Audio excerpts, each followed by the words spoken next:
Hello students, welcome to my Operation Management and Strategic Management class।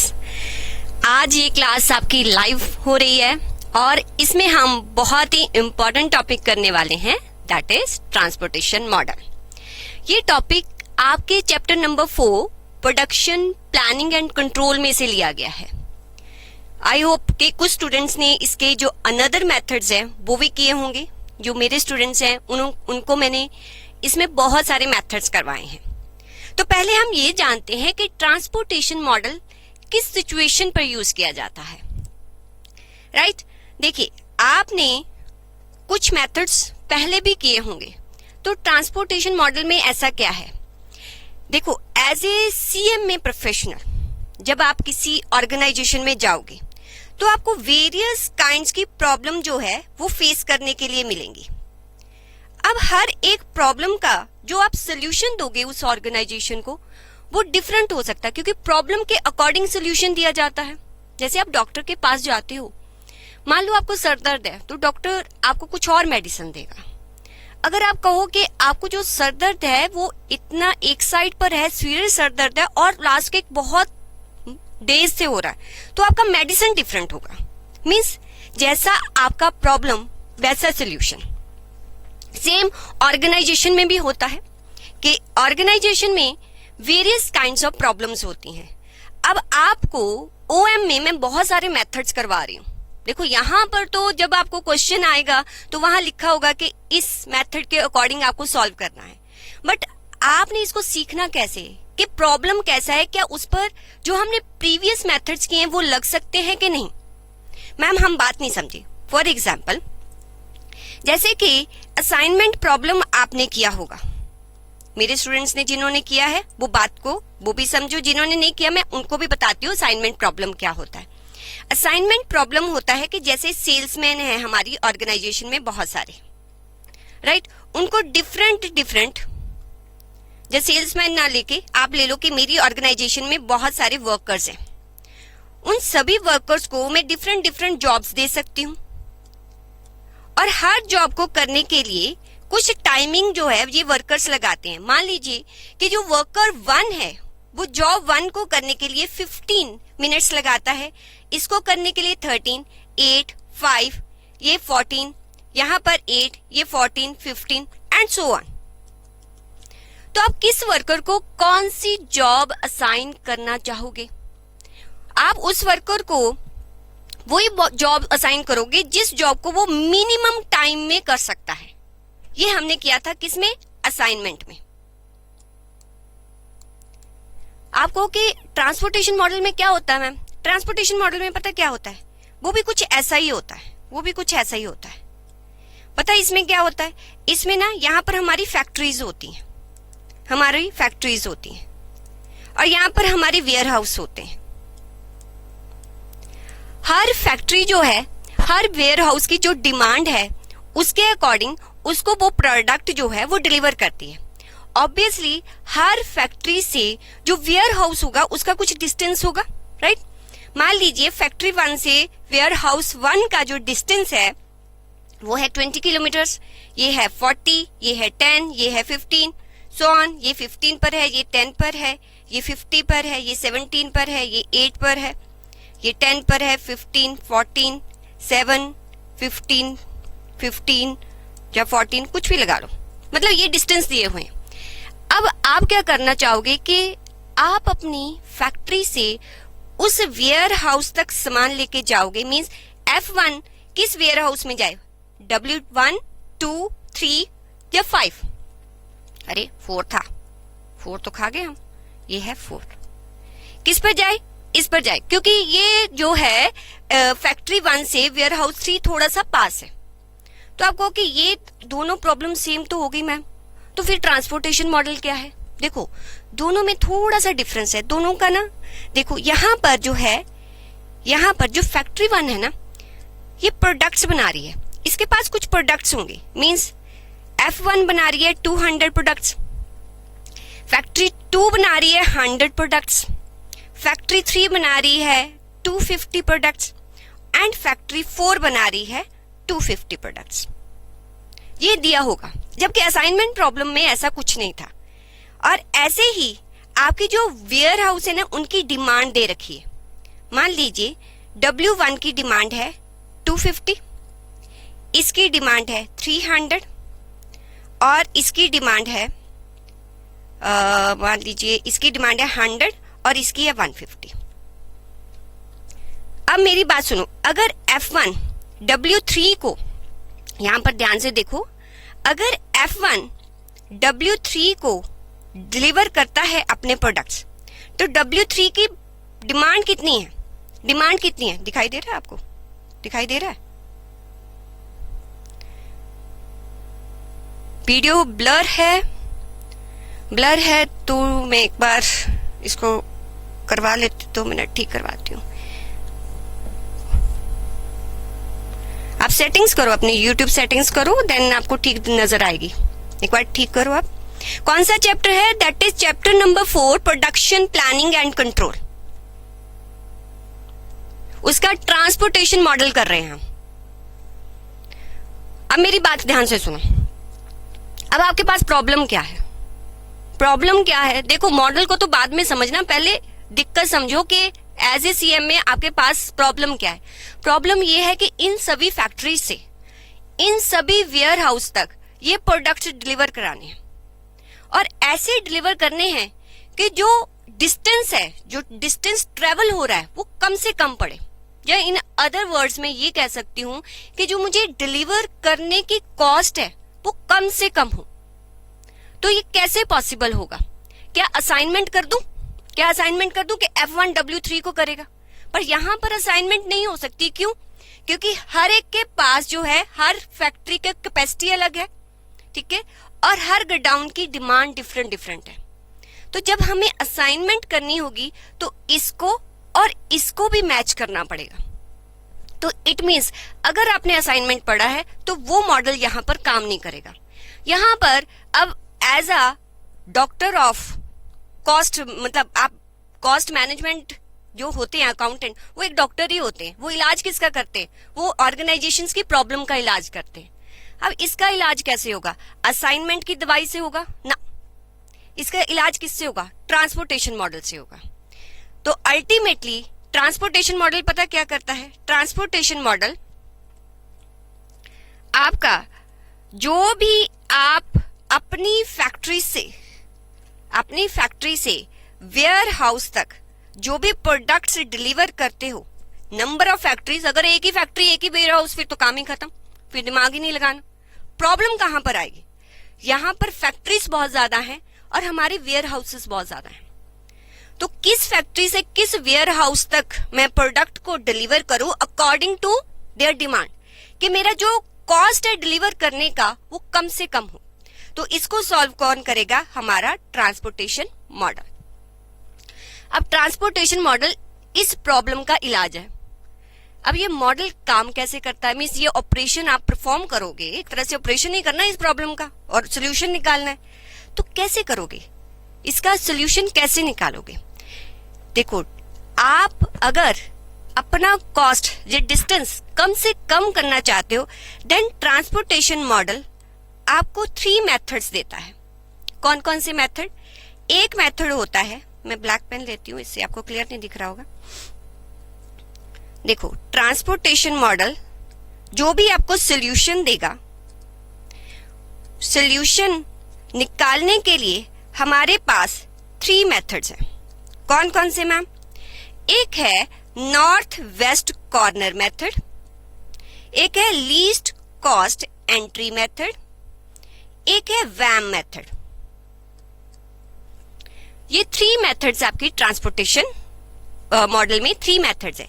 सबसे ज्यादा use होने वाला, ये वोगल मेथड भी कहते हैं, इसको वोगल्स मेथड भी कहते हैं, ये सबसे ज्यादा यूज होता है क्योंकि इस मेथड के थ्रू जब आप कॉस्ट निकालते हो ना, वो मिनिमम पहले ही जो कह लो कि जब आप फर्स्ट टाइम सॉल्व करते हो, देन फर्स्ट टाइम में जो कॉस्ट निकलती है वो काफी मिनिमम निकलती है। इनमें हो सकता है मिनिमम ना निकले। मींस ये तीनों मेथड, मेरे कहने का ये मतलब है कि ये तीनों मेथड आपको एक सोल्यूशन देंगे जब आप उस प्रॉब्लम को सॉल्व करोगे, और उस सोल्यूशन को हम बेसिक फिजिबल सॉल्यूशन बोलेंगे। क्या बोलेंगे? Basic feasible solution. अब जस्ट डॉक्टर ने पेशेंट का इलाज किया, ठीक है, जो पहले मेडिसिन दी उससे कुछ उसको आराम मिला। कितना आराम मिला? फुल मिला, कम मिला, ये चेक करना पड़ेगा ना। अब यहां पर भी ऐसा ही होता है कि आपने कोई ऑपरेशन किया, वो वाला मेथड लगा के ऑपरेशन किया होगा, या ये जो आपको सोल्यूशन मिला, क्या वो ऑप्टिमम सोल्यूशन है? मींस इससे ज्यादा कम कॉस्ट नहीं हो सकती। यहां पर जो बेसिक फिजिबल सोल्यूशन मिला, क्या ये इसने पूरी बीमारी का इलाज कर दिया? ये कैसे चेक करोगे? इसके लिए कुछ और टेस्ट करने पड़ेंगे पेशेंट के। मींस आप आपको अपनी प्रॉब्लम के और टेस्ट करोगे। कौन सा टेस्ट करोगे? इसके लिए हम मोदी टेस्ट लगाते हैं। नरेंद्र मोदी टेस्ट नहीं, नरेंद्र मोदी को नहीं बुलाना है, मोदी टेस्ट होता है। यहाँ पर मोदी टेस्ट होता है, मॉडिफाई डिस्ट्रीब्यूशन मेथड होता है। ये एक ऑप्टिमेलिटी टेस्ट होता है कि जो इन 3 मेथड्स लगा के जो आपने सोल्यूशन निकाला है, क्या वो सोल्यूशन आपको सच में मिनिमम कॉस्ट देगा? इस मेथड को लगाना भी हम सीखेंगे। तो पहले आपको क्या आना चाहिए? पहले तो बेसिक फिजिबल सोल्यूशन निकालना आना चाहिए। तो हम अपने ट्रांसपोर्टेशन मॉडल में फर्स्ट ऑफ ऑल, आपको वैसे जो एग्जाम में आता है मोस्टली ये वाला मेथड आता है, लेकिन अगर वो आ गया तो हम तीनों मेथड्स करके देखेंगे और हमारा first of all basic feasible solution निकालेंगे कि कितना कम से कम कॉस्ट पड़ सकता है। हाँ, जो सोल्यूशन निकलेगा क्या वो ऑप्टिमम है, उसके लिए ये टेस्ट लगाना पड़ेगा। ये टेस्ट बाद में लगाएंगे। पहले सीखो कि basic feasible solution transportation model में कैसे निकलता है। ठीक है, ट्रांसपोर्टेशन मॉडल करवा रही हूं। It's already on high quality but still blur. बच्चा मुझे तो ठीक दिख रहा है, चलो 2 मिनट में पूछ लेती। चलिए, आपके पास मैंने कुछ वो नोट्स दिए होंगे। उन नोट्स में फर्स्ट क्वेश्चन जो है वो हम करने जा रहे हैं। अगर ब्लर दिख रहा है मैं एक बार चेक करा लेती हूँ। आइए, फर्स्ट ऑफ ऑल मैंने ये एक एग्जांपल ली है। आपके जो नोट्स हैं उसमें दिया गया होगा। आपकी बुक में ये एग्जांपल नहीं होगा। वार्षिक ट्रांसपोर्टेशन मॉडल करवा रही हूं।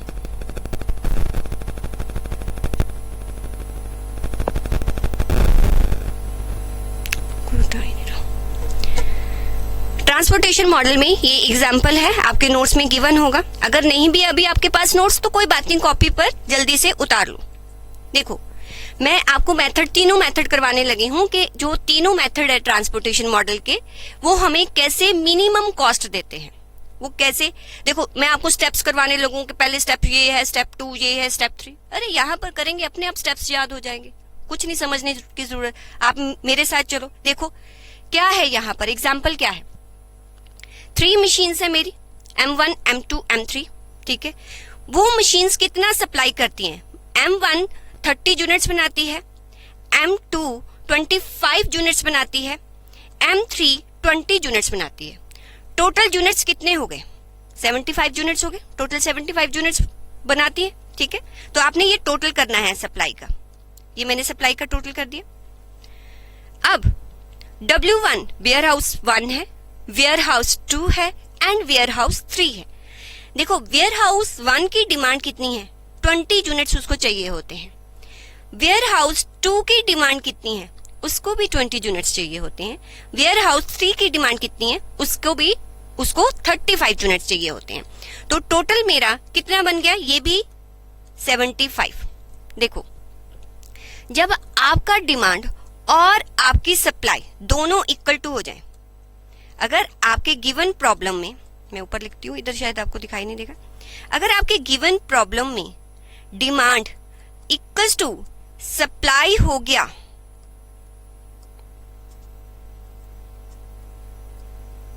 तो इट मींस जो आपको प्रॉब्लम दी गई है वो बैलेंस्ड प्रॉब्लम है। वो क्या है? वो बैलेंस्ड प्रॉब्लम है। मैम अगर इक्वल टू ना होता तो क्या करते, वो नेक्स्ट क्वेश्चन में देखेंगे।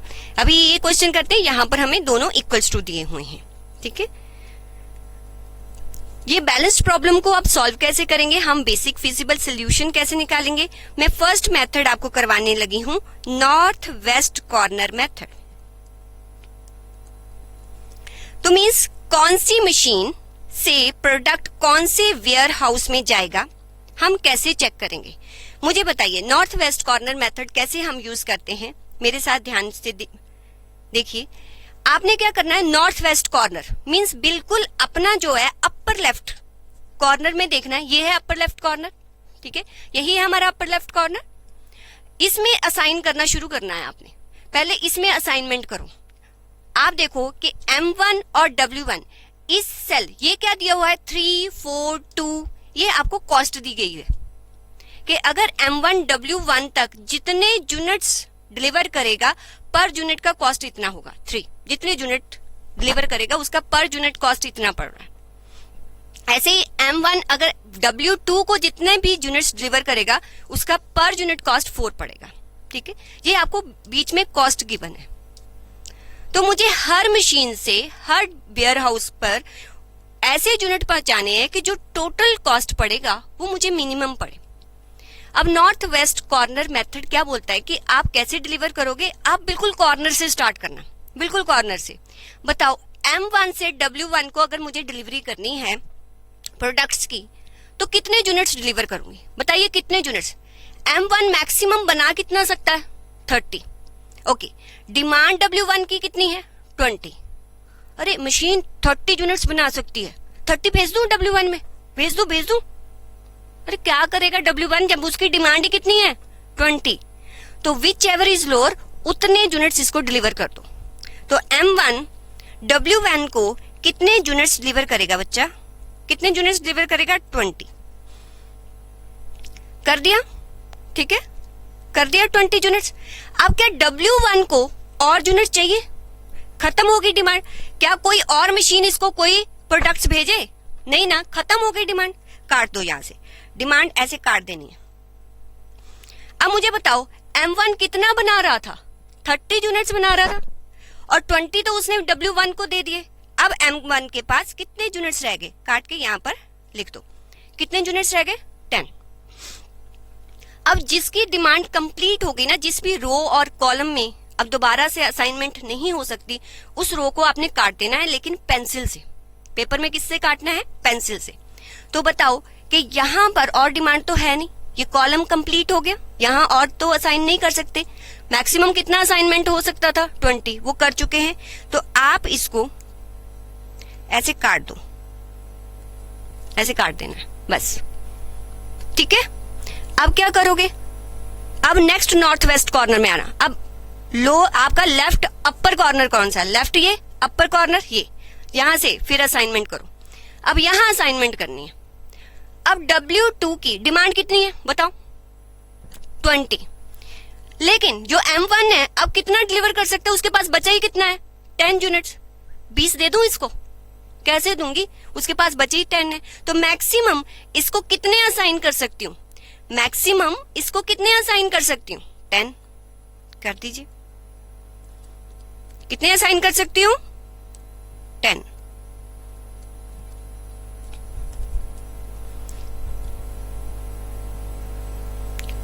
नहीं दिख रहा है क्लास क्लियर, वैभव का ठीक हो गया, अभिषेक का प्रॉब्लम आ गया, ऐसा कैसे बच्चा, रुक जाओ। चलिए मुझे ये बताइए, देखो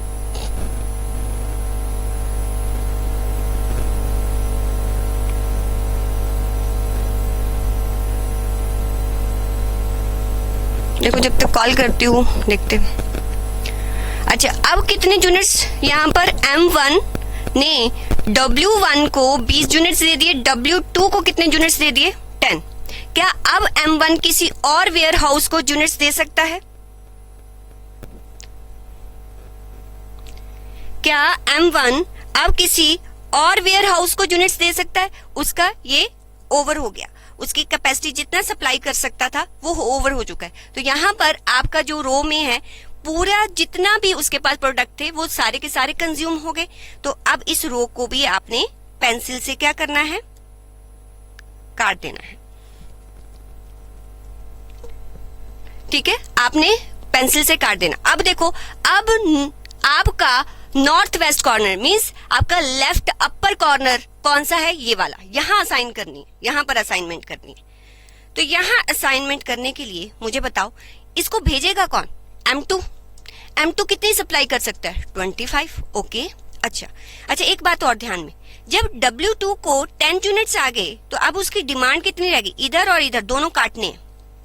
अब उसकी डिमांड और कितनी रहेगी, 10 यूनिट्स की। तो यहां जैसे ही असाइनमेंट हो, इधर भी आप उतने यूनिट्स डिडक्ट करो और आप कॉलम में भी उतने यूनिट्स डिडक्ट कर दो। अब मेरे पास upper left corner this one. अब मुझे बताइए इसको W2 को मींस वेयर हाउस 2 को कितने यूनिट्स की रिक्वायरमेंट है, 10। M2 सप्लाई कितने कर सकता है, 25 बेस है इसको।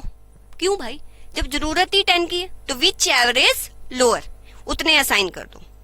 तो मैं यहां पर कितने असाइन कर दूंगी, 10 कर दिया। यहां पर डिमांड खत्म हो गई, कंप्लीट खत्म हो गई। यहां से जो M2 जितने यूनिट्स बना रहा था उसमें से 10 यूनिट्स तो हमने ऑलरेडी दे दिए और रिमेनिंग हमारे पास कितने बच गए, 15। अब बताओ कौन से कॉलम की जो डिमांड है वो पूरी फुल हो चुकी है इसकी, तो आप इसको क्या कर देंगे, कट कर देंगे। अब इसमें और असाइनमेंट नहीं हो सकती ना, तो कट कर देना। पेपर में ऐसे कट नहीं करना, पहले कट कर देना फिर बाद में इसको इरेज कर देना। अब देखिए नेक्स्ट लेफ्ट अपर कॉर्नर कौन सा बचा, दिस वन, इसमें असाइन करो। कितना असाइन हो सकता है, अब मुझे बताओ इसकी डिमांड कितनी है, 35 यूनिट्स की, और M2 इसको दे कितने सकता है, 15। तो 35 लिखूं कि 15 लिखूं, ऑब्वियसली मैम 15 लिखेंगे क्योंकि इसको ये डिलीवर ही 15 कर सकता है। तो यहां से 15 आप कट कर दो, यहां बच गई उसकी डिमांड 20 और यहां जो 15 थे उसके पास वो सारे के सारे कट गए।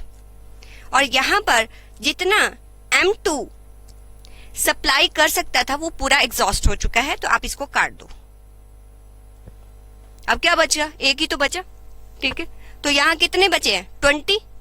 कितनी डिमांड बची है, 20, और M3 सप्लाई भी कितना कर सकता है, 20। देखो जब आपकी डिमांड और सप्लाई इक्वल होंगी तो आपका बिल्कुल एग्जैक्ट फिगर आएगा लास्ट में। तो यहां पर आपने कितना असाइन कर दिया, 20। तो this is north west corner method. अब मैं ये काट रही हूं, ये होगी आपकी assignment, this is assignment. North west corner method कहता है कि अगर आप ऐसे असाइन करोगे तो आपकी कॉस्ट जो है वो मिनिमम हो जाएगी। हमने कहा अच्छा चलो देखते हैं, बताइए मुझे कॉस्ट कितनी आएगी, आप कैसे निकालोगे, calculation of total transportation cost.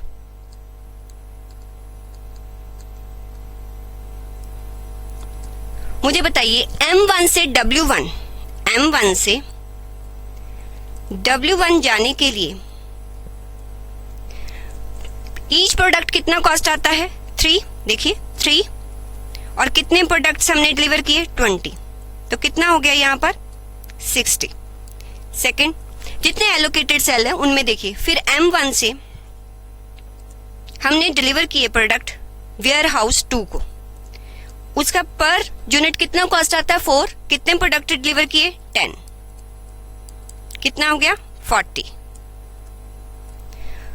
ये हो गया कंप्लीट। नीचे आ जाइए, M2 पे आ जाइए। M2 किसको डिलीवर कर रहा है, वेयर हाउस 2 को। कितने यूनिट्स, 10 यूनिट्स। हर यूनिट की कॉस्ट क्या है, 1 रुपी। तो टोटल कॉस्ट कितनी आ गई इसकी, M2 से W2, 10। नेक्स्ट, M2 से किस वेयर हाउस में जा रहा है, M2 से W3 पर जा रहा है। कितने यूनिट्स, 15, और पर यूनिट कॉस्ट कितनी है, 5।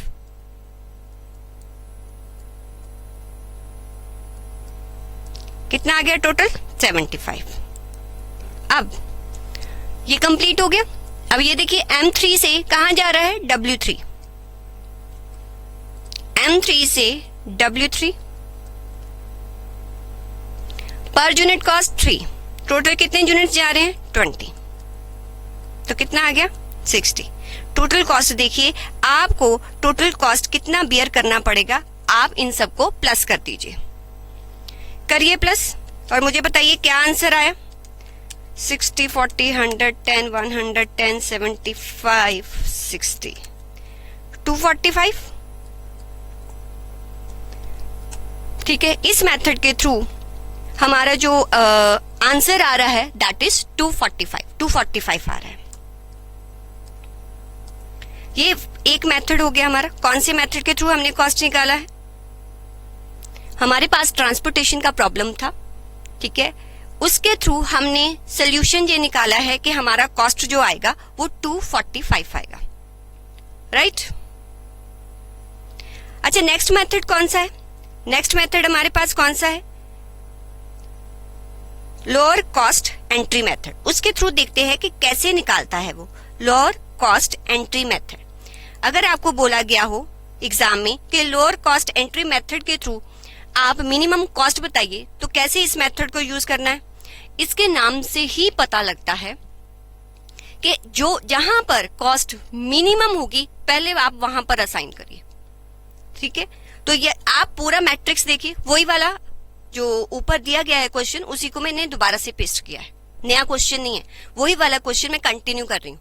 पहले उस क्वेश्चन को मैंने नॉर्थ वेस्ट कॉर्नर मेथड के थ्रू सॉल्व किया था, अब मैं उसको लोअर कॉस्ट एंट्री मेथड के थ्रू सॉल्व करने जा रही हूँ, ठीक है। सभी का 245 आया, very good. Lower cost entry method, नाम से पता चल गया कि आप पहले लोअर कॉस्ट फाइंड आउट करो और उसमें असाइन कर दो। चलिए मुझे बताइए कि लोअर कॉस्ट इसमें से कौन सा है? इट्स 1।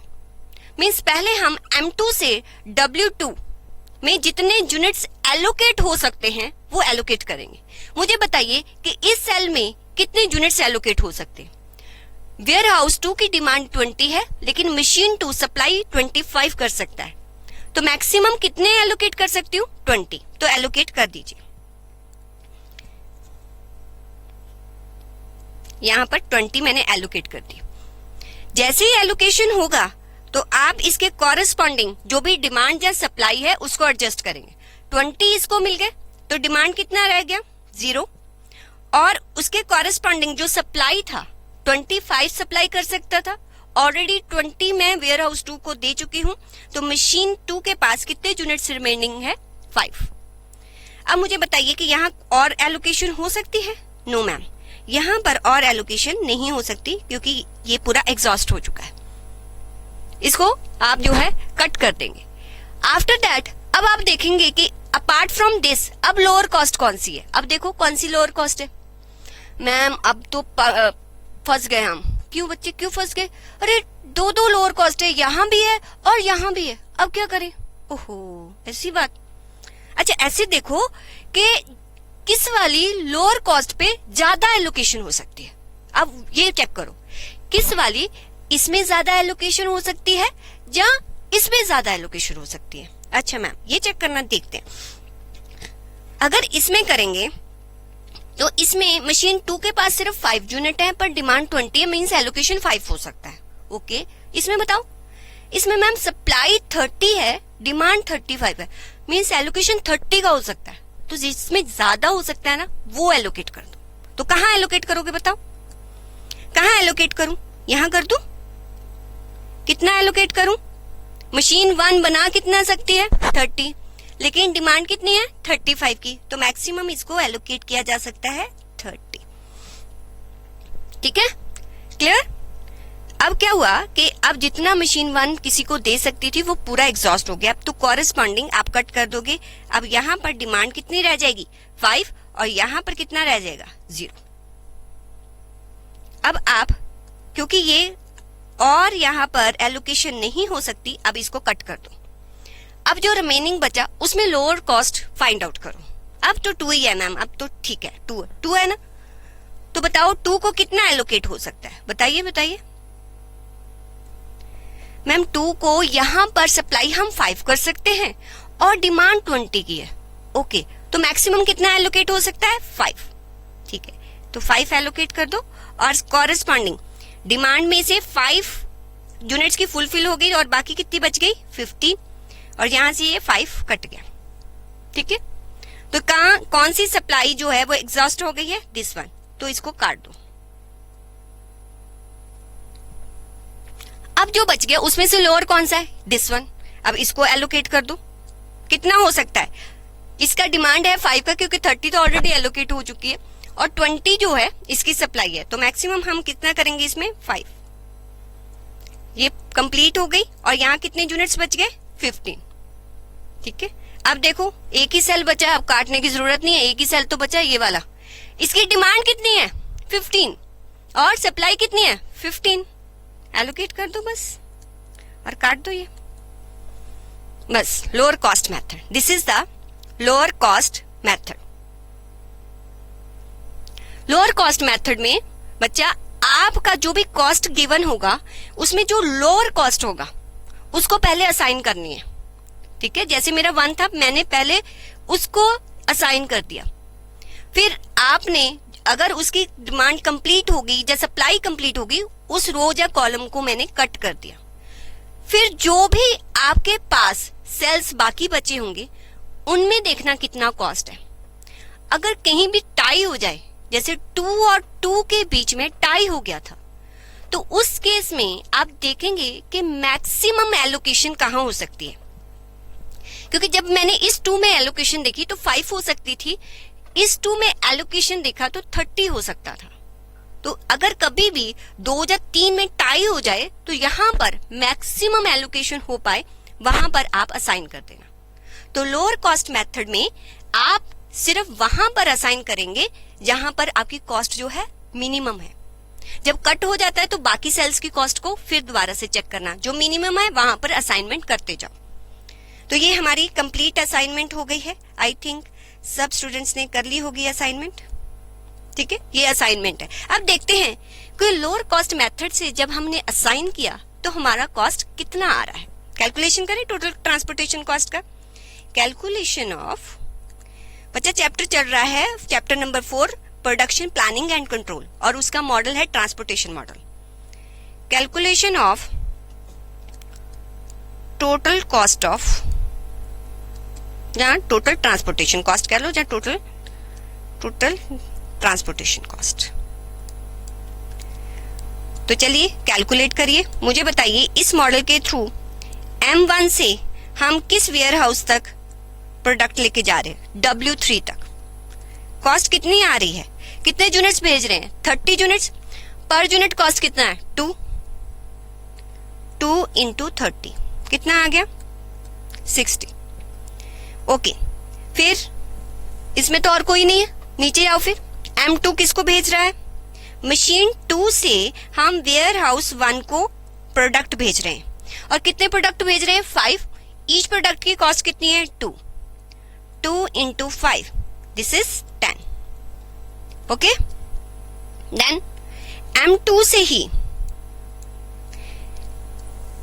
ही हम W2 को भेज रहे हैं। कितने यूनिट्स भेज रहे हैं 20 यूनिट्स भेज रहे हैं, और एक की कॉस्ट है 1 रुपी, तो टोटल कॉस्ट आ गई 20। फिर M2 हो गया कंप्लीट। M3 पर आ जाओ। M3 किस वेयर हाउस को भेज रहा है W1 को। कितने यूनिट्स 15 यूनिट्स, और ईच यूनिट की कॉस्ट कितनी है 4। फिर M3 और किसको भेज रहा है, M3 भेज रहा है W3 को, ईच यूनिट कॉस्ट 3, और टोटल ये कितना आ गया 60, है ना। अब बताओ टोटल कॉस्ट कितना आया 60, 120, 40, 150, 165 आया। एक बार चेक करो तो 165 आ रहा है। प्लीज कंफर्म करो। देखो बच्चा, कैलकुलेशन में मिस्टेक हो सकती है। 165, ठीक है।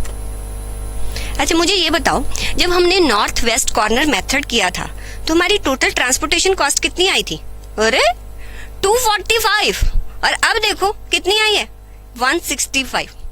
तो आपको कौन सा मेथड ज्यादा अच्छा लग रहा है? लोएस्ट कॉस्ट मेथड, ठीक है। जरूरी नहीं है, ठीक है, समटाइम्स जो है नॉर्थ वेस्ट कॉर्नर मेथड भी आपको जो है मिनिमम कॉस्ट दे देता है। अगर नॉर्थ वेस्ट कॉर्नर्स में जो कॉस्ट है वो मिनिमम होगी तब देगा वो। लोअर कॉस्ट तो ऑलवेज जो है मिनिमम देता है, बट इस पर भी हमें चेक करना पड़ता है कि जो कॉस्ट उसने प्रोवाइड किया कि सच में लोअर है। उसके लिए मोदी टेस्ट करने पड़ेंगे, वो बाद में करेंगे। अच्छा, कितने मेथड्स कर लिए? नॉर्थ वेस्ट कॉर्नर मेथड हो गया, लोअर कॉस्ट एंट्री मेथड हो गया, सबसे इंपॉर्टेंट मेथड वैम, वोगल्स मेथड, ठीक है।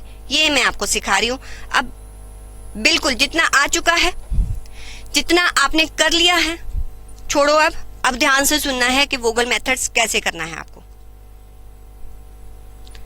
देखो, पहले तो आप चेक करोगे कि जितनी सप्लाई है उतनी डिमांड है। सेम जो प्रॉब्लम है उसी को लिया है, कोई नया प्रॉब्लम नहीं है ये।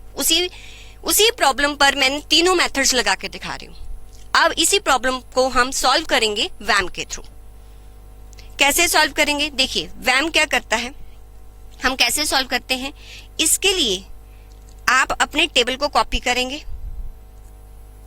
इधर निकालेंगे रो पेनल्टीज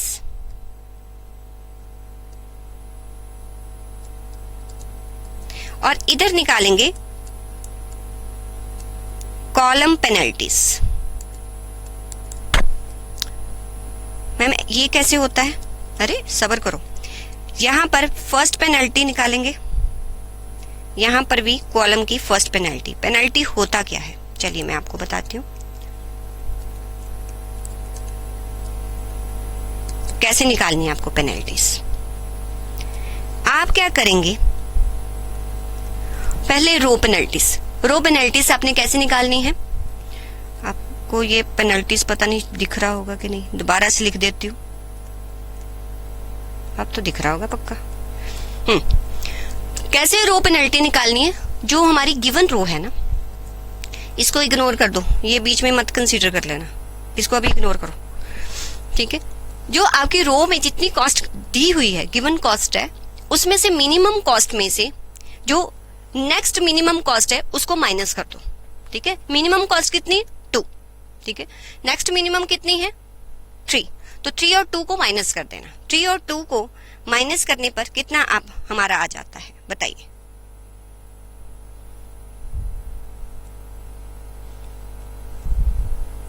वन, ठीक है। अब फिर नेक्स्ट रो को देखो, अब इसमें कितना है? 1 और नेक्स्ट मिनिमम कितना है? 2। दोनों को माइनस कर दो, कितना आ गया? 1। फिर उसके बाद आपका कितना कॉस्ट है? 3 और नेक्स्ट मिनिमम क्या है? वो भी 3 है, तो क्या कितना आ जाएगा? 0। ऐसे माइनस करना है। पहले रो में से कर दीजिए, फिर कॉलम में से कर दीजिए। अब कॉलम की फर्स्ट पेनल्टी निकालो, जो भी मिनिमम है, ठीक है, सेकंड मिनिमम में से वो माइनस कर देना है। तो मिनिमम कितना है? 2 और सेकंड मिनिमम कितना है? 3। तो कितना आ जाएगा? 1। अब इसमें देखो, आपका मिनिमम कौन सा है? 1 और सेकंड मिनिमम कितना है? 3। तो कितना आ जाएगा? 2। अब इसमें देखो, आपका मिनिमम कितना है? 2 और सेकंड मिनिमम कितना है? 3। माइनस कर दो, तो कितना आ गया आपका? 1। कर लिया आपने? कर लिया। जब ये काम कर लो, उसके बाद जो भी आपकी रो पेनल्टीज निकली हैं और कॉलम पेनल्टीज निकली हैं, उनमें से जो मैक्सिमम पेनल्टी होगी, मैक्सिमम पेनल्टी कौन सी है? 2। जो भी मैक्सिमम पेनल्टी होगी उसमें असाइनमेंट करना है आपने। तो इनमें से मैक्सिमम पेनल्टी कौन सी है? 2, ठीक है। तो इसमें इस वाले कॉलम में जाके आप असाइनमेंट कर दो। अब इस वाले कॉलम में जाके आपने असाइनमेंट करना है। मैम असाइनमेंट किस में करना है? देखो, इस वाले कॉलम में जो मिनिमम कॉस्ट होगी, इस वाले कॉलम में मिनिमम कॉस्ट कितना है? 1। इसमें जाके असाइन करो। तो असाइन करो, कितना असाइन हो सकता है मुझे ये बताओ। दोबारा से बता रही हूं, पहले रो पेनल्टी निकालो। रो पेनल्टी कैसे निकलेगी? जो मिनिमम कॉस्ट है उसमें से जो नेक्स्ट मिनिमम में से माइनस कर देना, ऐसे रो पेनल्टी निकल जाएंगी। ऐसे ही कॉलम का मिनिमम नेक्स्ट मिनिमम में से माइनस कर दोगे तो कॉलम पेनल्टी निकल गई। जो पेनल्टीज आएंगी उनमें जो मैक्सिमम होगा उसमें जाके असाइनमेंट करना, और असाइनमेंट वहां करना जहां पर मिनिमम कॉस्ट होगी। मिनिमम कॉस्ट कहाँ है? 1 पर। यहां पर आके असाइनमेंट करो। कितना असाइन हो सकता है आप मुझे ये बताओ, कितना असाइन हो सकता है? यहां पर डिमांड 20 है और सप्लाई 25 है, तो कितना असाइन कर दूं? 20। तो बताइए किसकी जो सप्लाई या डिमांड, कौन सा एग्जॉस्ट हो चुका है? ये आप कट कर दो, ये 0 हो गया और यहां पर कितना बच गया? 5। कॉरेस्पॉन्डिंग यूनिट्स आपने जो है वो एडजस्ट करने हैं, तो यहां पर ये आप कट कर दो। अब अगेन आप रो पेनल्टीज निकालोगे। अब सेकंड रो पेनल्टी निकालो। अब इस वाले को कंसीडर नहीं करना, अब दोबारा से निकालो जो मिनिमम है, दिस वन, इसका नेक्स्ट मिनिमम ये, तो यहां पर कितना आ जाएगा? 1, यहां पर 5 और 2, फिर 1, सॉरी कितना आ गया? 3, यहां पर 4 और 3, कितना आ गया आपका? 1। ऐसे ही आप कॉलम पेनल्टीज निकालो, ठीक है। इस कॉलम को छोड़ देना है, जो कट हो जाए उसको छोड़ देना है। यहां पर 1, इसको ऐसे ही हाइफन डाल दो, बस उसको छोड़ दो। यहां पर 1 आ गया, ठीक है। जो कट गया उसमें कुछ नहीं पेनल्टी लिखनी, उसमें नहीं निकली। अब जो पेनल्टीज निकल के आई हैं उसमें मैक्सिमम देखो कौन सी है? ये वाली, ठीक है। मैक्सिमम अब इधर आ गई, ये वाली हमारी मैक्सिमम है, ठीक है। मैक्सिमम अंदर जाओ, अंदर जाओ, अंदर जाओ। यहां पर इनमें से जो मिनिमम कॉस्ट होगी, इन दोनों में से मिनिमम कॉस्ट कौन सी है? 5 है कि 2? 2 पर जाके असाइनमेंट कर दो, 2 पर असाइनमेंट कर दो। अब मुझे बताओ यहां असाइनमेंट हो कितना सकता है? मशीन 2 के पास सिर्फ 5 यूनिट्स है, लेकिन वेयर हाउस 1 की डिमांड 20 है, विच एवर इज लोअर। यहां पर असाइनमेंट कितना हो सकता है? Only 5 units, right. और ये आप कॉरेस्पॉन्डिंग यूनिट्स को क्या कर दोगे? कट कर दोगे। यहां पर कितने रह गए? 15। तो मशीन 2 जितना सप्लाई कर सकता था वो कंप्लीट एग्जॉस्ट हो गया। ये कट कर दो, बस कर दिया कट, ठीक है। अब दोबारा से जो रिमेनिंग सेल्स बचे हैं उनकी फिर रो पेनल्टी और कॉलम पेनल्टी निकालनी है।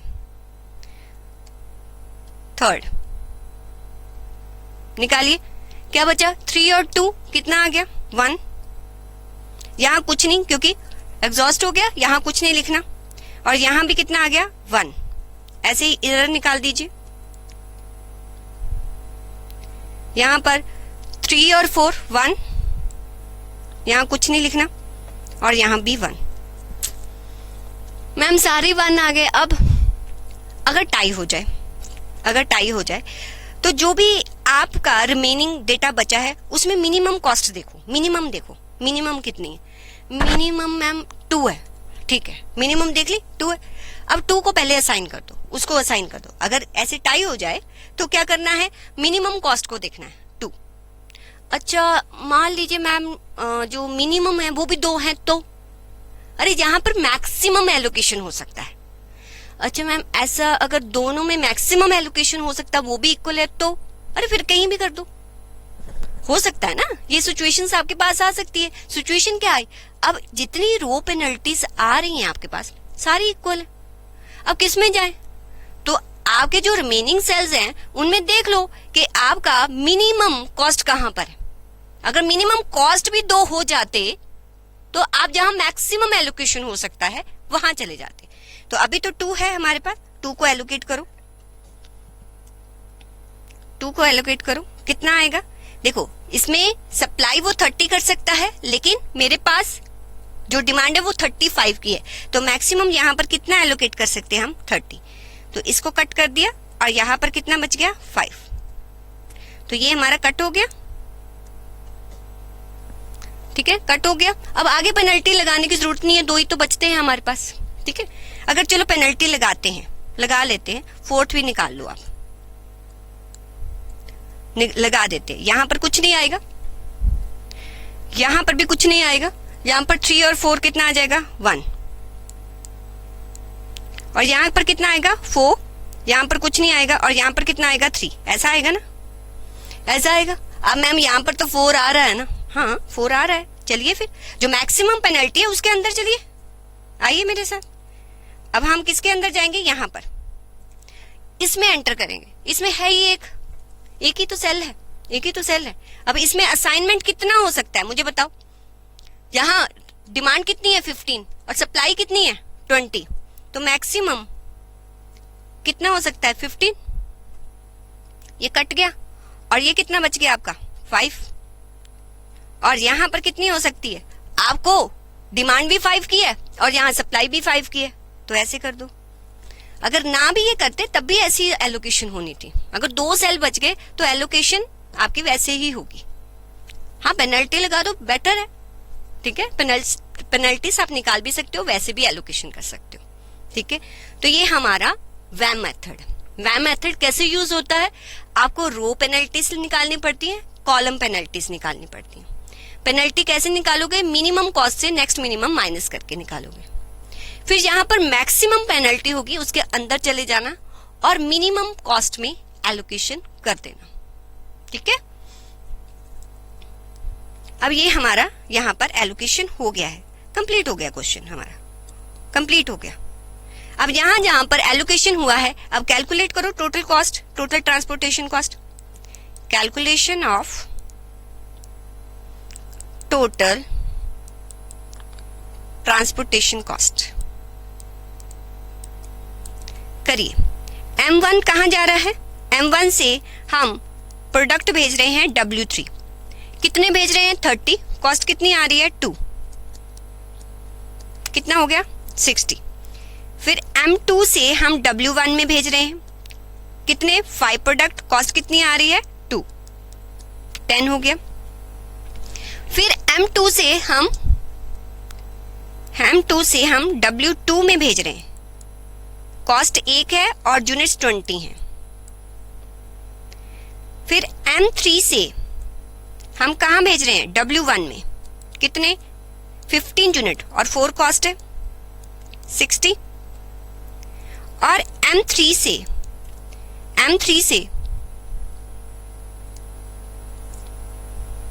देखिए M3 से और कहां भेज रहे हैं W3 5 यूनिट्स, कितने 5 यूनिट्स, कॉस्ट कितनी आ रही है 3, तो 15। तो देखो 60, 60, 120, 140, 150 और 15, 165। क्या लोअर कॉस्ट मेथड और वैम ने सेम आंसर दिया है, क्या लोअर कॉस्ट मेथड और वैम ने सेम आंसर दिया है, yes. North west corner method का जो आपका आंसर था वो कॉस्ट काफी ज्यादा थी, पर वैम मेथड जो अभी इस केस में तो उसने लोअर ही कॉस्ट दी है, बट वैम मेथड जब आप अप्लाई करते हो ना, वो रेस्ट ऑफ 2 मेथड से जो कॉस्ट है ना बहुत ज्यादा कम देता है। इसलिए जब भी उस पर हम ऑप्टिमिलिटी का टेस्ट करते हैं ना कि इसने जो हमें सोल्यूशन दिया है वो बेस्ट सोल्यूशन है, तो एक बार में ही समटाइम आंसर आ जाता है। पर अगर आपने दिस वन जो 165 आया ना, इसको हम बोलते हैं बेसिक फिजिबल सोल्यूशन, इसको बोलते हैं जो फर्स्ट सोल्यूशन है। तो वैम का बेसिक फिजिबल सोल्यूशन आया 165। लोअर कॉस्ट एंट्री मेथड का जो बेसिक फिजिबल सोल्यूशन आया है वो भी 165 है, बट नॉर्थ वेस्ट कॉर्नर का जो बेसिक फिजिबल सोल्यूशन आया है वो 245 है। अब जो उसने सोल्यूशन गिवन हमें दिए हैं, जो भी सोल्यूशन, जैसे वैम ने 165 दिया, अब इस पर हम क्या करेंगे, इस पर हम एक टेस्ट करेंगे कि जो सोल्यूशन आया कि वो सच में बेस्ट है, इसका एक टेस्ट करना पड़ेगा। उसको बोलते हैं हम ऑप्टिमिलिटी टेस्ट। क्या बोलते हैं उसको, ऑप्टिमिलिटी टेस्ट। मैम ये होता क्या है, कैसे करते हैं, इस टेस्ट का नाम है, कहाँ से आया, कैसा है जी, कैसे अप्लाई करेंगे, कितने क्वेश्चन पूछते हो, रुको। ऑप्टिमिलिटी टेस्ट, इसका नाम है मोदी टेस्ट भी कहते हैं इसको।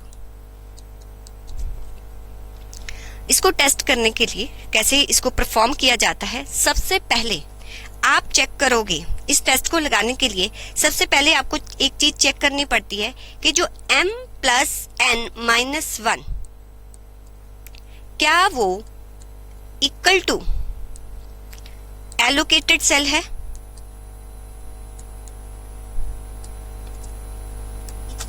आपको पहले ये टेस्ट जो है वो चेक करना पड़ता है। स्टूडेंट कह रहे थे थोड़ा ब्लर दिखाई दे रहा है, दैट्स व्हाई मैंने बोल दिया।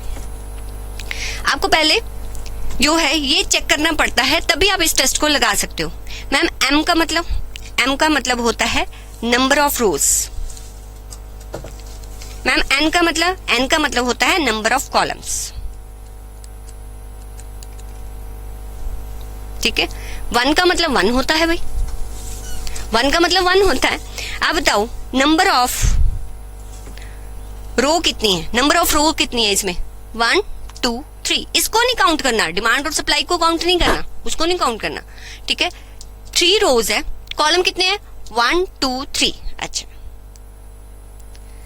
3 + 3 - 1 इक्वल्स टू होना चाहिए जितने सेल्स में हमने एलोकेशन किए। कितने सेल्स में एलोकेशन किए, देखो 1 2 3 4 5 सेल्स में एलोकेशन किए।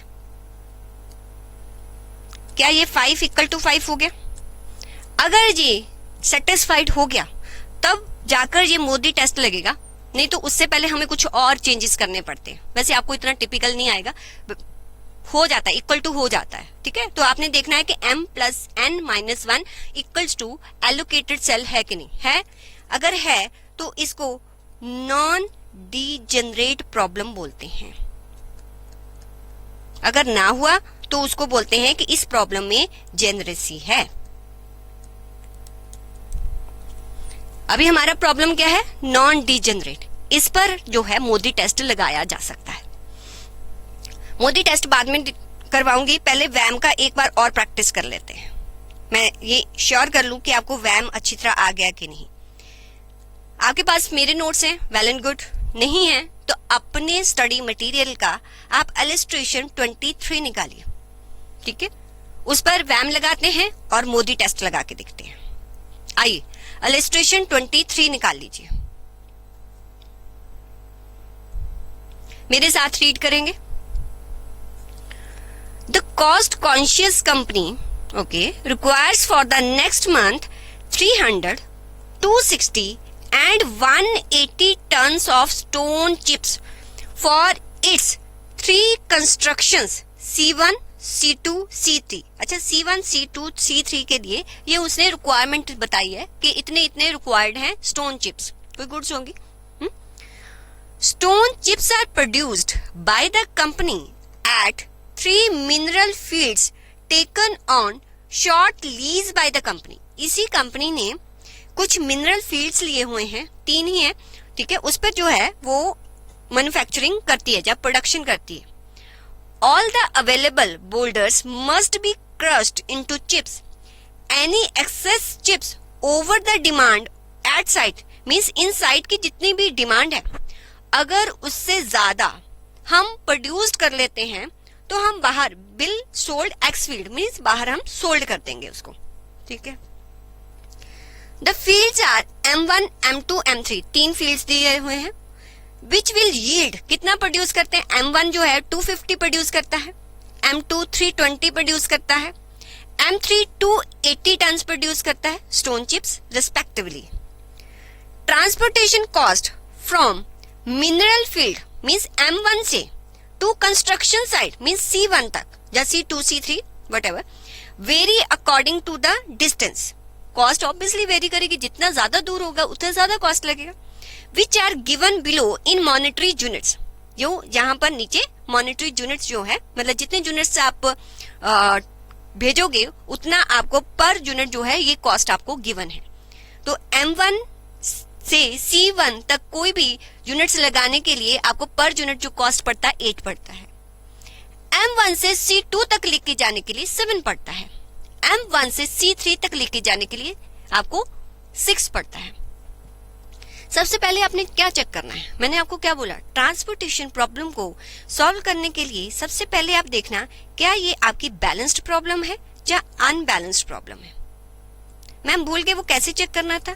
आप चेक करो कि जितनी डिमांड है क्या वो इक्वल टू सप्लाई है या नहीं। अच्छा, ये चेक करना पड़ेगा। ओके, कैसे चेक करेंगे, जो आपको ये टेबल दिया हुआ है एज इट इज बना लीजिए आप नीचे। C1, C2, C3 उनकी रिस्पेक्टिव कॉस्ट आप लिख दीजिए। यहां पर सप्लाई का कॉलम और यहां पर डिमांड का कॉलम, ये बना लिया। ठीक है, अब क्वेश्चन में, मैं ऊपर क्वेश्चन नहीं कर रही, मैं बुक में से अब रीड कर रही हूं, आपके सामने क्वेश्चन होगा। ठीक है, अब बताइए कि जो कंस्ट्रक्शन, जहां पर आइए मेरे साथ,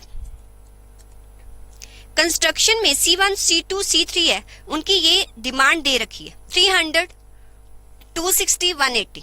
आप लिख लीजिए डिमांड, यहां पर लिख दीजिए कितनी कितनी है आपकी डिमांड, 300, 260, 180 लिख दिया, डिमांड नीचे लिख दी। अब ये क्या है, आपके 3 मिनरल फील्ड्स हैं, M1, M2, M3। Every field कितना प्रोडक्शन कर रहा है वो आपने लिखना है। ये आपको क्वेश्चन में गिवन है, इट्स 250, 320 एंड 280। 250, 320 एंड 280। अब आपको देखना पड़ेगा whether this problem is balanced और अनबैलेंस्ड। ठीक है, अनबैलेंस्ड ऊपर नीचे हो गया तो अब देखो कितना है, ये कितना आ रहा है, सप्लाई आपकी कितनी आ रही है, प्लस करो 250 प्लस 320, 280, 850 आ रहा है। डिमांड बताओ तो, डिमांड कितनी आ रही है, बोलो बोलो। अरे यार ये तो 740 आ गई, अब ये तो 740 आ गई। Demand equal to not equal to supply, demand not equal to supply. जब तक दोनों इक्वल नहीं होंगे हम अपना मॉडल वैम या कोई भी LCM जहां आप नॉर्थ वेस्ट कॉर्नर कोई मॉडल नहीं, मेथड नहीं लगा सकते। आपको दोनों को इक्वल करना पड़ेगा। अब कैसे करेंगे, इसके लिए मुझे बताओ, आपकी डिमांड बढ़नी चाहिए कि सप्लाई? सप्लाई तो ऑलरेडी ज्यादा है, मुझे बढ़ाना क्या पड़ेगा, डिमांड। तो मुझे एक डमी डिमांड क्रिएट करनी पड़ेगी। इन दोनों को इक्वल करने के लिए जो ऊपर वाले मेथड तभी अप्लाई करेंगे होंगे अगर डिमांड इक्वल टू सप्लाई है। तो कैसे हम इक्वल करेंगे, एक यहाँ पर डमी डिमांड बना लेंगे। ठीक है, तो यहाँ पर एक डमी डिमांड बना लो। कितने की बनानी पड़ेगी, इन दोनों का डिफरेंस कितना है, कितने की डमी डिमांड क्रिएट करनी पड़ेगी। Create dummy demand equals to 850 minus 740, तो 1110 यूनिट्स की हो गई। इतने यूनिट्स की मुझे डिमांड क्रिएट करनी पड़ेगी। क्योंकि ये डमी डिमांड है, इसका कॉस्ट भी क्या होगा, 0। ठीक है, इसका कॉस्ट भी क्या होगा, 0। देन आप क्या करेंगे, आप टेबल को दोबारा से लिखेंगे। अब यहां पर डमी डिमांड लिखेंगे। कितने की डिमांड क्रिएट करनी है, डमी डिमांड कितने की क्रिएट करनी है, 110 की, और इनकी कॉस्ट कितनी होगी, 0। तभी हमारी प्रॉब्लम सॉल्व हो सकती है। ये मेथड तभी लगते हैं जब डिमांड और सप्लाई इक्वल हो। अब नहीं है तो जबरदस्ती करो, उसके साथ जबरदस्ती उसको इक्वल करेंगे हम। ठीक है, कर दिए। तो बाकी जितना था, बाकी जो डिमांड थी आपकी एज इट इज यहां पर लिख लीजिए। लिख ली। तो क्या अब आपका 850 और 850 दोनों इक्वल हो गया। अब दोनों इक्वल हो गया। अब फिर ब्लर है, मैं थोड़ा बड़ा कर देती हूँ, माइट भी आपको ठीक लगे।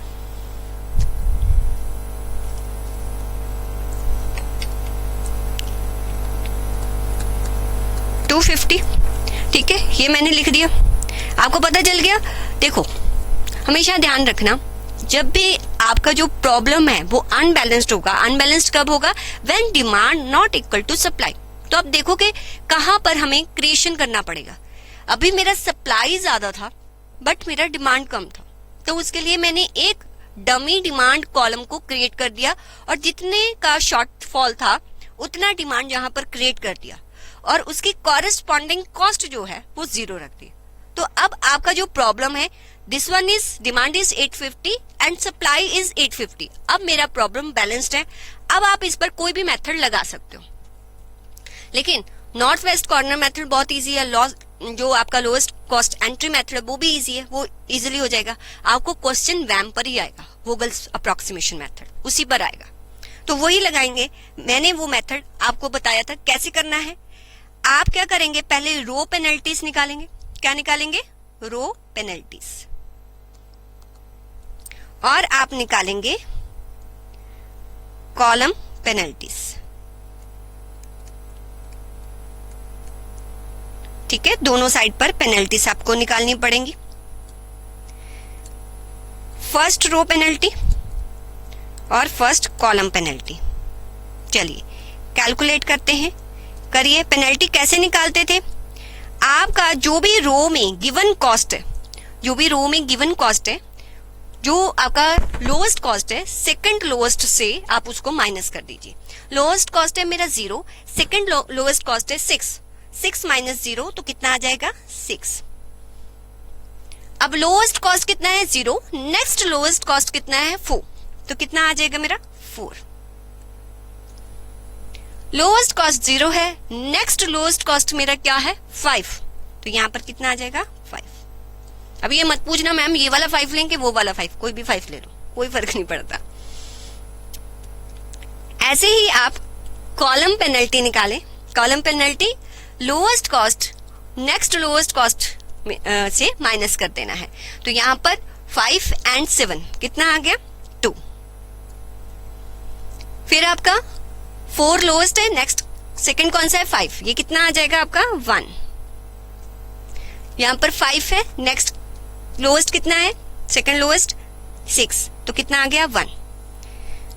जब आप पेनल्टीज निकाल लो, इनमें से जो मैक्सिमम पेनल्टी है उसमें एलोकेशन करनी है। बताइए यहां पर मैक्सिमम पेनल्टी कौन सी है? Ma'am this one. इसके अंदर चले जाओ, जंप करो अंदर। ठीक है, इसी रो में अंदर जाना है। इस रो में यहां पर मिनिमम कॉस्ट होगी। मिनिमम कॉस्ट तो वैसे हमें दिख रही है 0 ही है। जहां पर मिनिमम कॉस्ट होगी वहां जाकर आप एलोकेशन कर देना। मीन्स मुझे एलोकेशन कहाँ करनी पड़ेगी? मैं दूसरे कलर से एलोकेशन कर दूं ताकि आपको दिखे। ठीक है, आपको एलोकेशन करना कहाँ करनी पड़ेगी? इस पर एलोकेशन करनी है। कितनी एलोकेशन कर सकती हूँ मैं? बताइए। इस डमी जो कॉलम है इसकी डिमांड कितनी है? 110। लेकिन जो मिनरल फील्ड है वो कितना सप्लाई कर सकता है? 250। तो विच एवर इज लोअर, तो कितना मैं यहाँ पर लिख सकती हूँ? 110। मैंने क्या बोला था? कॉरेस्पॉन्डिंग चेंज कर देना आप। यहाँ पर कितना हो गया? 0। यहाँ से 110 आपने सब्सट्रैक्ट किया तो यहाँ पर आपका कितना बच जाएगा? 140। कितना बच गया? 140। ठीक है, तो ये आपने कॉरेस्पॉन्डिंग लिख दिया। अब आपका यहां पर एग्जॉस्ट हो चुका है यूनिट्स, मींस और एलोकेशन नहीं हो सकती, उसको कट कर दो। क्या इस वाले कॉलम में और एलोकेशन हो पाएगी? 110 थी, हो गया, सेटिस्फाइड हो गया। तो यहां पर इसको हमने कट कर देना है। तो इस कॉलम को हम कट कर देंगे। अब इस कॉलम को कट करने के बाद अगेन आप पेनल्टीज अगेन फाइंड करोगे। सेकंड पेनल्टी आप फाइंड करेंगे। कैसे? जो भी लोएस्ट कॉस्ट है, नेक्स्ट जो लोएस्ट है, दोनों को जो है सब्सट्रैक्ट करना। तो यहां पर आएगा 1, यहां पर 4 है, नेक्स्ट लोएस्ट कितना है? 5। यहां भी कितना आएगा? 1। जहां लोएस्ट कितना है? 5। नेक्स्ट लोएस्ट कितना है? 7 पे नहीं जाना, 5 ही है। तो यहां पर कितना आ जाएगा आपका? 0। राइट? ऐसे ही कॉलम में चाहिए, इसमें निकालिए। यहां तो कुछ माइनस हुआ ही नहीं, तो सेम एज इट इज आ जाएगा। 2 1 1 2 1 1। अरे यहां पर मैंने लिखा ही नहीं था, 0 यहां भी लिखना था। ठीक है, तो अब यहां पर कुछ नहीं आएगा, यहां पर कुछ नहीं आएगा। अब इनमें से जहां पर मैक्सिमम पेनल्टी है, मैक्सिमम पेनल्टी इन दोनों में कहां पर है? यहां पर है। तो यहां पर एलोकेशन करनी है। इसके अंदर जाना पड़ेगा आपको, इसमें एलोकेशन करनी है आपको। ठीक है, इस कॉलम में एंटर करिए। जैसे ही आपने एंटर किया ये वाला आ गया। अब इन तीनों में से मिनिमम कॉस्ट फाइंड करिए। मिनिमम कॉस्ट कौन सी है? 5। यहां पर एलोकेशन करेंगे, करिए 5 पर एलोकेशन करिए। कितनी हो सकती है? यहां पर 320 यूनिट्स मिनरल फील्ड सप्लाई कर सकता है, लेकिन उस कंस्ट्रक्शन साइट की अपनी डिमांड कितनी है? 300। तो 320 और 300 विच एवर इज लोअर, कितना एलोकेट वहां हो सकता है, कितना एलोकेट वहां पर हो सकता है? 300 आप एलोकेट कर दीजिए। जैसे ही आपने एलोकेशन किया, कॉरेस्पॉन्डिंग डिमांड और सप्लाई को एडजस्ट करेंगे। यहाँ डिमांड कितना रह गया? 0, और यहाँ पर सप्लाई घट के कितनी रह जाएगी? 20। कॉरेस्पॉन्डिंग डिमांड एंड सप्लाई को आप एडजस्ट करेंगे। अब मुझे बताओ यहाँ पर कौन सा कॉलम या रो चला जाएगा? किसकी डिमांड या सप्लाई सेटिस्फाई कंप्लीट हो चुकी है? यहाँ पर अब और एलोकेशन नहीं हो सकती इस कॉलम में, ठीक है, हटा दीजिए इसको। अब थर्ड पेनल्टी लगाइए। थर्ड पेनल्टी कैलकुलेट कीजिए। रिमेनिंग जो भी बचा है उसको माइनस कीजिए। 2 ही बचे हैं तो अब लोएस्ट तो देखने की जरूरत नहीं है। 7614950 यहां पर आएगा नहीं। जो आपका क्रॉस हो जाता है उस पर कोई कुछ नहीं आपने पेनल्टी कैलकुलेट करनी। यहां पर ऑब्वियसली 1 और यहां पर ऑब्वियसली 1 और यहां कोई कैलकुलेशन नहीं, ठीक है। अब बताइए कि मैक्सिमम पेनल्टी कहां आई? This one. अब इसके अंदर चले जाइए और जो लोएस्ट कॉस्ट है उस पे जाके एलोकेशन कर दीजिए। अच्छा, इन दोनों में लोएस्ट क्या है? इन दोनों में लोएस्ट है 4 पे जाके मैं एलोकेशन कर दूंगी। कितनी एलोकेशन हो सकती है? जो ये मिनरल फील्ड है वो 20 ही उसके पास बचा है, इसकी डिमांड तो 260 है। विच एवर इज लोअर, यहां पर कितना एलोकेट हो सकता है? ओनली 20। और कॉरेस्पॉन्डिंग डिमांड और सप्लाई आपने क्या करनी है? एडजस्ट। अब 20 यूनिट्स खत्म हो गई, यहां पर कुछ नहीं बचा। यहां पर 20 यूनिट्स की डिमांड सेटिस्फाइड हो गई है, बाकी कितने बच गए? 240, ठीक है। अब कौन सा रो और कॉलम जाएगा? अब ये कंप्लीट हो चुका है, अब इसमें और एलोकेशन नहीं हो सकती, कट कर देना है। अब फिर पेनल्टी निकालो। 4th पेनल्टी निकालिए, ठीक है। 761 यहां कुछ नहीं आएगा, यहां पर 0 और इधर कुछ नहीं आएगा। यहां पर कितना हो जाएगा? 2 और यहां पर 1, यहां कुछ नहीं आएगा। थोड़ा सा स्मॉल कर देते हैं, ठीक है। ये हो गया। अब बताइए मैक्सिमम पेनल्टी कहाँ है? यहां पर 2। अब इसके अंदर जाएंगे आप। जैसे अंदर एंटर करें, इसमें से जो मिनिमम कॉस्ट है, मिनिमम को क्या है आपका? 5 पर जाके एलोकेशन कीजिए। मुझे बताइए 5 पर कितनी एलोकेशन हो सकती है? डिमांड है 240, सप्लाई कितनी हुआ? 280। तो which ever is lower, maximum यहां कितना आ सकता है? 240। जैसे ही आपने एलोकेशन की, कॉरेस्पॉन्डिंग डिमांड ये कंप्लीट हो गई। 240 को कट कर दीजिए। 280 में से कितना कंज्यूम हो चुका है? 240। रिमेनिंग आपका कितना बचा?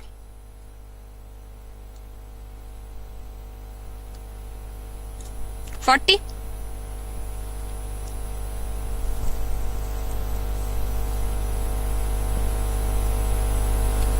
ठीक है, 40 बच गया। अब देखिए अब जो भी रो और कॉलम है जिसकी एग्जॉस्ट हो चुकी है डिमांड, वो आप कट कर दीजिए। यहां पर और एलोकेशन हो सकती है इस कॉलम में?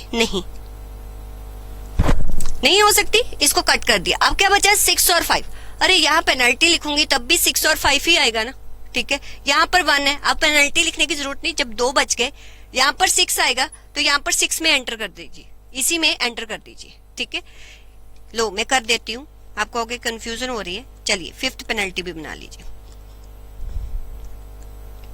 आप 5th पेनल्टी भी बना लीजिए। यहाँ कितना आएगा? 6। यहाँ कुछ नहीं, यहाँ पर 5, यहाँ कुछ नहीं, यहाँ कुछ नहीं, यहाँ 1 और मैक्सिमम कितना है? 6। इसके अंदर एंटर करेंगे। वैसे भी करते तो सेम ही आता, ठीक है। इसमें एक ही कॉस्ट है, वहां पर एलोकेशन करिए। कितनी डिमांड है? 180 और सप्लाई कितनी है? 140। मैक्सिमम कितना एलोकेट हो सकता है? यहाँ पर मैक्सिमम कितना एलोकेट हो सकता है? ऑब्वियसली 140। तो यहाँ पर ये कट हो जाएगा और यहाँ पर कितनी रह जाएगी? 40। बचा क्या? यही वाला सेल तो बचा, ठीक है। तो यहाँ पर हमारे पास कितने यूनिट्स पड़े हैं? 40 और डिमांड भी 40 की है। बस लास्ट में इसको एलोकेट कर दीजिए। दैट्स इट, अगर नहीं भी निकालते कर दोगे, ऐसा नहीं है कि मार्क्स कट हो जाएंगे, नहीं भी करोगे तब भी नहीं कट होंगे, ठीक है, क्योंकि लास्ट में 2 ही सेल बचते हैं, उसमें उतना ही एलोकेशन होगा आपका। तो ये आपका वैम मेथड है, ये आपने एलोकेशन कर दी। एलोकेशन करने के बाद अब आप कैलकुलेट करिए कि कितना टोटल ट्रांसपोर्टेशन कॉस्ट आपका आ रहा है। तो जो भी लाइंस है मैं उनको हटा रही हूं।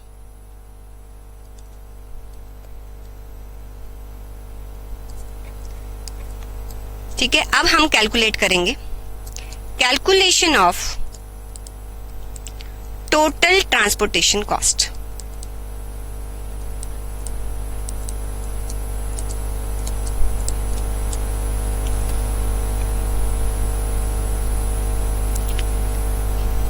ठीक है, अब देखिए M1 से वो कहां जा रहा है, C3 तक। सबसे पहले M1 से वो C3 गया, कितने यूनिट्स लेके गया, 140 पर यूनिट कॉस्ट कितना आ रहा है, 6 इंटू 140। नेक्स्ट M1 से वो कहां जा रहा है, M1 से डमी, M1 से कहां जा रहा है, डमी।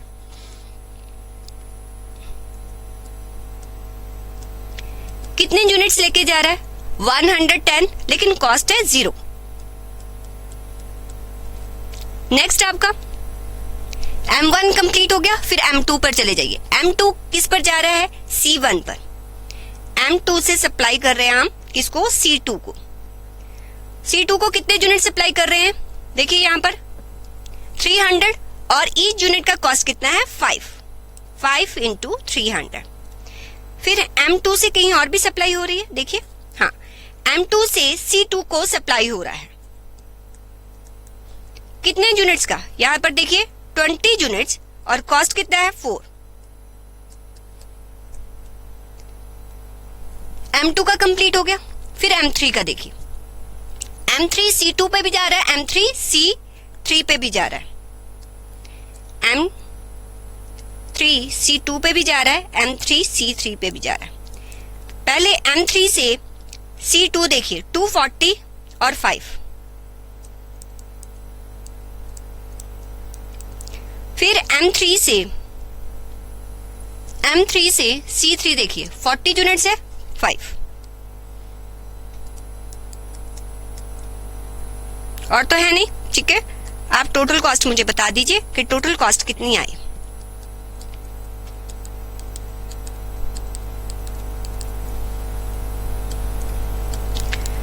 निकालिए टोटल कॉस्ट आपकी कितनी आ रही है।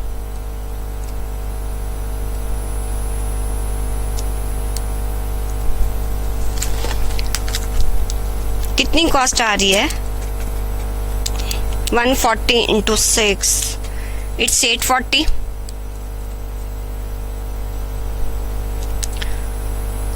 टू 40 इंटू 5, इट्स 1200, और प्लस कर दीजिए सारा। बताइए आपका कॉस्ट कितना आया, यहाँ कितना दिया हुआ है,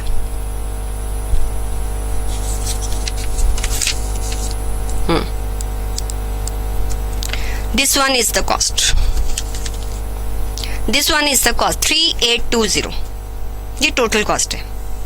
बस वैम में कुछ और नहीं है, वैम इतना ही है। जितने भी क्वेश्चंस हैं वो आपने ऐसे ही सॉल्व करने हैं, बस वैम से ही आएगा। ठीक है, वैम से, क्योंकि हमारा इनिशियल स्टेज पर ही जो कॉस्ट आता है वो मिनिमम आ जाता है, तो हम वैम मेथड लगा के ही हम अपना बेसिक फिजिबल सोल्यूशन निकालेंगे। कैसे लगेगा, आप रो पेनल्टीज एंड कॉलम पेनल्टीज को फाइंड आउट करेंगे। जो भी मैक्सिमम पेनल्टी है उसके अंदर जाके लोअर कॉस्ट में जाके आपने एलोकेशन कर देना है। जब एलोकेशन कर दोगे, जो भी रो या कॉलम आपका जो है कट हो जाएगा, उसको छोड़ के बाकी पेनल्टीज फिर फाइंड आउट करेंगे। फिर मैक्सिमम पेनल्टीज में जाना है और लोअर कॉस्ट में जाके एलोकेशन कर देना है। बस इस मेथड को लगाने के लिए, जब कोई भी मेथड लगाने से पहले ये देख लेना कि आपका जो प्रॉब्लम है वो बैलेंस्ड होना चाहिए। बैलेंस्ड का मतलब सप्लाई इक्वल टू डिमांड, वो होना चाहिए। तो जितने भी आपके यहाँ पर क्वेश्चन दिए हुए हैं वो क्वेश्चन आप इससे सॉल्व कर सकते हो। लेकिन प्रोवाइडेड जो क्वेश्चन होना चाहिए वो मिनिमाइजेशन का होना चाहिए। अगर कोई क्वेश्चन आपको ट्रांसपोर्टेशन मॉडल जो है वो मैक्सिमाइजेशन का है, वो ऐसे सॉल्व नहीं होगा, उसको हम अलग ढंग से करते हैं। तो अगर आपके स्टडी मैट में कोई भी क्वेश्चन गिवन है जो मिनिमाइजेशन का क्वेश्चन है, तो उसको वैम मेथड लगा के आप at least basic feasible solution find out कर सकते हैं। अब इस बेसिक फिजिबल सोल्यूशन पर आगे हम टेस्टिंग करेंगे। क्या टेस्टिंग करेंगे कि जो हमने सोल्यूशन निकाला है क्या वो बेस्ट सोल्यूशन है, ऑप्टिमम सोल्यूशन है, कि इससे भी ज्यादा कॉस्ट हम कम कर सकते हैं। वो कैसे फाइंड आउट करते हैं? मैंने कहा टेस्टिंग करने से पहले आपको एक चेकिंग करनी पड़ेगी, एक टेस्ट करना पड़ेगा कि आपका m+n-1 क्या इक्वल्स टू एलोकेटेड सेल है कि नहीं, क्या इक्वल्स टू एलोकेटेड सेल है या नहीं। m का मतलब नंबर ऑफ रोज, n का मतलब नंबर ऑफ कॉलम्स, ठीक है। नंबर ऑफ रो कितनी है आपकी बताइए, नंबर ऑफ रो कितनी है? 1 2 3। नंबर ऑफ कॉलम कितने हैं? 1 2 3 4। डमी भी काउंट करना है आपने, ठीक है। तो आपकी रो जो है वो 3 है, लेकिन आपके कॉलम 4 है, -1 इक्वल्स टू एलोकेटेड सेल। मेरे एलोकेटेड सेल देखिए, एलोकेटेड सेल काउंट करिए कितने हैं? 1 2 3 4 5 6। एलोकेटेड सेल कितने हैं मेरे? 6। तो ये भी कितना आ गया? 6 इक्वल टू 6। इट मींस इस पर डायरेक्टली हम ऑप्टिमलिटी टेस्ट जो है वो अप्लाई कर सकते हैं। ऑप्टिमलिटी टेस्ट जो होते हैं एक स्टेपिंग स्टोन मेथड होता है और एक मोदी मेथड होता है। आपके सिलेबस में सिर्फ मोदी मेथड है। तो अब हम चेकिंग करेंगे, हम मेथड कौन सा लगाएंगे? मोदी टेस्टिंग मेथड लगाएंगे, जिसमें हम चेक करेंगे कि जो भी हमारा बेसिक फिजिबल सॉल्यूशन है, जो भी हमारा बेसिक फिजिबल सॉल्यूशन है, वेदर दैट इज ऑप्टिमम और नॉट, क्या वो ऑप्टिमम है या नहीं। अब ये टेस्ट कैसे परफॉर्म करेंगे आप? इसके लिए आपको देखो, इसके लिए आपको इस मेथड को यूवी मेथड भी कहते हैं। क्या कहते हैं? UV method. एमसीक्यू में पूछ सकता है, इसलिए बता रही हूं। इसको हम यूवी मेथड भी कहते हैं। अब ये टेस्ट कैसे करेंगे? उसके लिए आपको यहां पर U1 U2 U3 V1 B2 और B3 निकालना पड़ेगा। किसका? देखो ये कैसे निकालते हैं। पहले आइए एक बात देखिए, टेस्ट करने से पहले आप क्या करेंगे? जो 8 है, 8 कॉस्ट है मेरा। ये कॉस्ट किसका है? ये कॉस्ट है M1 और C1 का, ठीक है। ये कॉस्ट है M1 और C1। मींस ये कह सकती हूँ कि ये मेरा फर्स्ट रो और फर्स्ट कॉलम का कॉस्ट है। अगर मैं इसको बोलूं कि ये, अगर इसको कॉस्ट लेती हूँ, कॉस्ट को मैं C से डिनोट करती हूँ, तो ये C11 ये कॉस्ट है, ठीक है। 11 का मतलब क्या है कि मेरा जो C11 है, इट मीन्स कि मेरा रो नंबर, इट मीन्स मेरा कॉलम नंबर। C11 का कॉस्ट कितना है? 8। ऐसे ही 7 किस सेल का कॉस्ट है? वो है मेरा C12। C12 का मतलब आपका रो 1 है, कॉलम 2, उसका कॉस्ट कितना है? 7, राइट। तो ऐसा ही मैंने ये लिखा है U1 मतलब फर्स्ट रो, V1 मतलब फर्स्ट कॉलम। इनकी आपको वैल्यूज निकालनी पड़ती है। अब आपने जो U1 और V1 की वैल्यूज कैसे निकालनी है वो मैं आपको बता दूं। मींस आपको जो U1 है और V1 है, अब 1 नहीं लिखूंगी, मुझे 1 की, 2 की, 3 की, सबकी वैल्यू निकालनी है। तो यहाँ पर मैं I का मतलब जो भी नंबर ऑफ रो होगा, और J का मतलब जो भी नंबर ऑफ कॉलम होगा। कैसे निकालते हैं? कॉस्ट उस सेल की जो भी रो और कॉलम की जो कॉस्ट है उसके इक्वल टू होती है इसकी वैल्यू। दोबारा से समझो, सेल की जो भी कॉस्ट है, देखो ये आपका मैट्रिक्स दिया हुआ है, दिस इज मैट्रिक्स, ये आपको कॉस्ट दे रखी है, ये आपको कॉस्ट दे रखी है, ठीक है। इसको मैं U1 बोलती हूँ, U2, U3, ये इसको V1, B2, B3। अब आपने क्या करना है, इनकी वैल्यूज निकालनी है। कहते हैं इनकी वैल्यू जो है, आई का मतलब कोई भी नंबर ऑफ कॉलम, मतलब U2, 2 की वैल्यू मतलब कि यहाँ पर 2 लिखेंगे, इसकी क्या वैल्यू होगी, अगर हम इसको और इसको प्लस कर दे तो वो इसके इक्वल टू होता है। मीन्स आई जो भी इसकी वैल्यू होगी और जो भी कॉलम नंबर होगा इसके इक्वल टू होगा। मतलब आप ये कह सकते हो कि U1 प्लस करूं V1, वो किसके इक्वल टू होगा, वो इसके इक्वल टू होगा। मीन्स दोनों को प्लस करके आएगा कितना, 80 आएगा। इसका मतलब ये है, इसके थ्रू आपको वैल्यू निकालनी पड़ेगी। आपको कि इसमें कोई वैल्यू हमें गिवन नहीं है तो कैसे निकालेंगे, आप पहले किसी भी एक रो की वैल्यू 0 मान लेना, किसी की भी, इसकी मान लो, इसकी मान लो या इसकी मान लो, किसी की भी मान लो, आपका आंसर जो है वो सेम आएगा, ठीक है। तो देखिए आपको ये वैल्यूज निकालनी है। First of all U1, U2, U3, ऐसे ही आपको वैल्यूज निकालनी है V1, V2, B3। लेकिन ये वैल्यू निकालने से पहले आप इनकी वैल्यूज उसी सेल के कॉस्ट से निकाल सकते हो जिस सेल में एलोकेशन है, उसी सेल की कॉस्ट से निकाल सकते हो। इसकी कॉस्ट या इसकी कॉस्ट से नहीं निकाल सकते, जिस सेल में एलोकेशन होगी उसी की कॉस्ट से निकाल सकते हो। कैसे, जैसे फॉर एग्जांपल पहले मैंने कहा इनमें से किसी को भी 0 मान लेना, जैसे कि इसको मैंने 0 मान लिया, ठीक है। मैं ऊपर लिख रही हूं, आप लेकिन कॉपी के नीचे लिखना। मींस मुझे अब कॉस्ट है C1 और कौन सा लेना है आपको, कॉलम। मींस यहां पर जो वैल्यू मैं निकालूंगी V1, V2, B3 उसी की निकाल सकती हूँ जहां पर एलोकेट होगा सेल। अब यहाँ एलोकेशन नहीं है, यहाँ पर एलोकेशन नहीं, यहाँ पर एलोकेशन है। इट मीन्स मैं कौन से सेल्स की कॉस्ट को उठा सकती हूँ, मैं कौन से सेल की कॉस्ट को उठा सकती हूँ, C1 और कॉलम कौन सा है 3, C1 3 किसके इक्वल टू होगा, U1 प्लस V3।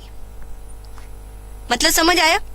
मीन्स ये वाला सेल, इसका नाम क्या है, उसका रो का नेम लो और कॉलम का नेम लो। रो कौन सी है 1, कॉलम कौन सा है 3, तो C1 3 की जो कॉस्ट है वो इक्वल टू किसके होगी, U1 और V3। तब आप इसकी वैल्यू निकाल सकते हो। जो अनएलोकेटेड सेल है उसके थ्रू नहीं निकाल सकते। तो सबसे पहले आपको एलोकेटेड सेल की हेल्प से इन सभी की वैल्यू जो है वो फाइंड आउट करनी पड़ेगी। तो निकालिए, देखिए C13, क्या C13 हमें गिवन है, ठीक है। ये कितना गिवन है 6, और U1 को मैंने क्या मान लिया 0, प्लस V3 मुझे पता नहीं है, तो V3 मेरा कितना आ जाएगा, V3 मेरा 6 आ जाएगा। इस इक्वेशन को सॉल्व कर लेना है आपने। तो इसको आगे मैं इसके सॉल्व कर देती हूँ। Equal to 6 equal to 0 plus V3, तो V3 मेरा किसके इक्वल टू हो जाएगा 6। तो यहां पर आप V3 कितना लिख सकते हो 6, V3 कितना लिख दिया मैंने 6 लिख दिया। अब देखो किसी और सेल की वैल्यू निकाल सकते हो आप। अगर वो 0 है, क्या इसकी V4 की वैल्यू निकल सकती है, वो 0 है, ये एलोकेटेड सेल है, इसकी कॉस्ट भी कितनी है 0, ठीक है। क्या इसकी वैल्यू निकल सकती है, यस। ये सेल कौन सा है, कौन सा सेल है, इसको कैसे लोगे, C1 और 14 रो नेम और कॉलम नेम। C14 की वैल्यू किसके इक्वल टू होगी, U1 और B4। U1 कितना है मेरा, C14 कितना है 0 इक्वल्स टू, यहां पर लाइन लगा देती हूं, इक्वल्स टू 0 प्लस B4। तो मेरा B4 कितना आ जाएगा, B4 इक्वल टू 0, तो B4 भी मेरा 0 आ जाएगा, यहां भी 0 आ जाएगा। ऐसे ही बाकियों की निकालो। अब देखो किसकी निकल सकती है, V2 की निकल सकती है, V2 की वैल्यू यहाँ एलोकेशन तो है, पर इसके यहाँ पर आगे देखो U2 की वैल्यू नहीं है। अब किसी को और को 0 नहीं अज्यूम कर सकते, नहीं निकल सकती। अब किसकी वैल्यू निकल सकती? यहाँ पर B3 6 पर पता है मुझे, यहाँ पर एलोकेशन है ना। अगर इसको और U3 को लूंगी तो वैल्यू निकल सकती है, क्योंकि B3 की वैल्यू पता है, इसकी कॉस्ट भी पता है, तो मैं U3 की वैल्यू निकाल सकती हूँ। तो ये कौन सा सेल है? ये कौन सा सेल है आपका? C3। कौन सा सेल है? रो कौन सी है? 3, और कॉलम भी कौन सा है? 3, C33। कैसे निकालोगे? U3 plus V3। अब इसमें जो वैल्यू आपको पता है वो आप पुट कर दीजिए। C33 आपकी कितनी है? 5। U3 आपको नहीं पता है, वो ऐसे लिख दीजिए एज इट इज, और V3 मेरा 6 निकला था। तो हमारी U3 की वैल्यू कितनी आ जाएगी? 5 माइनस 6, तो U3 कितनी आ जाएगी हमारी? -1। तो यहां पर -1 लिख दीजिए। ठीक है, समझ में आया? कैसे निकालेंगे हम U1 2 3 V1 V2 V3 V4 की वैल्यू? अब ये वैल्यूज निकल गई। अब देखो कौन सी और वैल्यू निकल सकती है। ये निकल गई है, क्या B2 की निकल सकती है? V2 की वैल्यू निकालने के लिए यहाँ तो पता नहीं, अच्छा उधर भी नहीं पता, ये दोनों नहीं पता। यहाँ पर ये पता है मुझे, ये U3 की वैल्यू पता है, तो V2 की वैल्यू निकल सकती है। एलोकेटेड सेल लेना है, उसके कॉरेस्पॉन्डिंग एलोकेटेड सेल लेना है, ऐसे लेना है। देखो यहां से यहां पर V2 की वैल्यू कैसे निकलेगी? इसकी पता, क्योंकि एलोकेटेड सेल है। ठीक है, तो यहां पर 5 है और वो -1 है, तो V2 की वैल्यू हमारी निकल जाएगी। तो ये सेल कौन सा है हमारा? ये हमारा सेल कौन सा है? C3, रो नंबर 3 है और कॉलम नंबर 2 है, तो मीन्स U3 प्लस V2। इसकी वैल्यू कितनी है? यहां पर 5। U3 कितना है? -1। V2 तो पता नहीं। ठीक है, तो V2 किसके इक्वल टू हो जाएगा? 6 के। तो V2 कितना हो गया मेरा? 6। ठीक है, तो 6 6 और 0 इतना आ गया। अब कौन कौन सा बचा है? मुझे V1 निकालना है और U2 निकालना है। ठीक है, कैसे निकाल सकती हूँ? देखिए यहां पर कोई एलोकेटेड सेल, यहां पर ये आ रहा है। ठीक है, यहां पर ये आ रहा है, ये तो नहीं निकल सकती। देखिए और कोई एलोकेशन यहां से निकल सकती है। देखो ये B2 है, यहां पर है, और यहां से ये निकल सकती है, ये वाली। ठीक है, क्योंकि V2 हमें पता है, U2 नहीं पता। ठीक है, तो यहां से ये निकल सकती है। तो हमारा कौन सा हो गया सेल नंबर? ये मैं थोड़ा हटा रही हूं। सेल नंबर कौन सा हो गया हमारा? ये देखिए सेल नंबर कौन सा हो गया? ये हमारा है 2, और इधर से कॉलम भी कितना है? 2। C22 की वैल्यू निकालनी है। कैसे निकालेंगे? U2 और V2। C22 कितना है आपका? 4, और U2 कितना है वो पता नहीं, वो पता नहीं, प्लस V2 कितना है आपका? 6। तो कितनी आ जाएगी वैल्यू आपकी? -2। ठीक है, कितनी आ जाएगी यहां पर वैल्यू आपकी? -2। अब देखो हमारी V2 की वैल्यू निकल गई -2। अब आप V1 की निकाल सकते हो, क्योंकि एलोकेशन सेल, एलोकेटेड सेल बीच में लेना है। अब देखो यहां से यहां वैल्यू आप निकाल सकते हो, आप निकाल सकते हो। तो वैल्यू क्या है? आपने C21 मीन्स आपने U2 और प्लस V1 की वैल्यू निकालनी है। इसके अपनी कॉस्ट कितनी है? 5। U2 कितना है? -2, प्लस V1 तो हमें पता नहीं, तो कितना आ जाएगा? ये 7। ये कितना आ जाएगा? 7। तो ऐसे आपने सबकी वैल्यू निकालनी है। That's it. ये सभी वैल्यूज जब आप निकाल लोगे, उसके बाद जो है वो हम ऑप्टिमिलिटी टेस्ट जो है वो परफॉर्म करेंगे।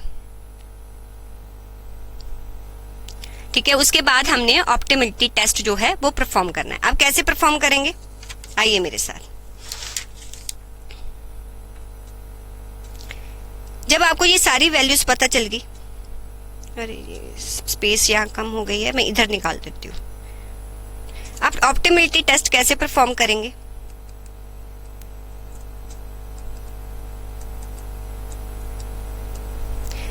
आपने यहां पर जितने अनएलोकेटेड सेल हैं पहले वो लिख लीजिए,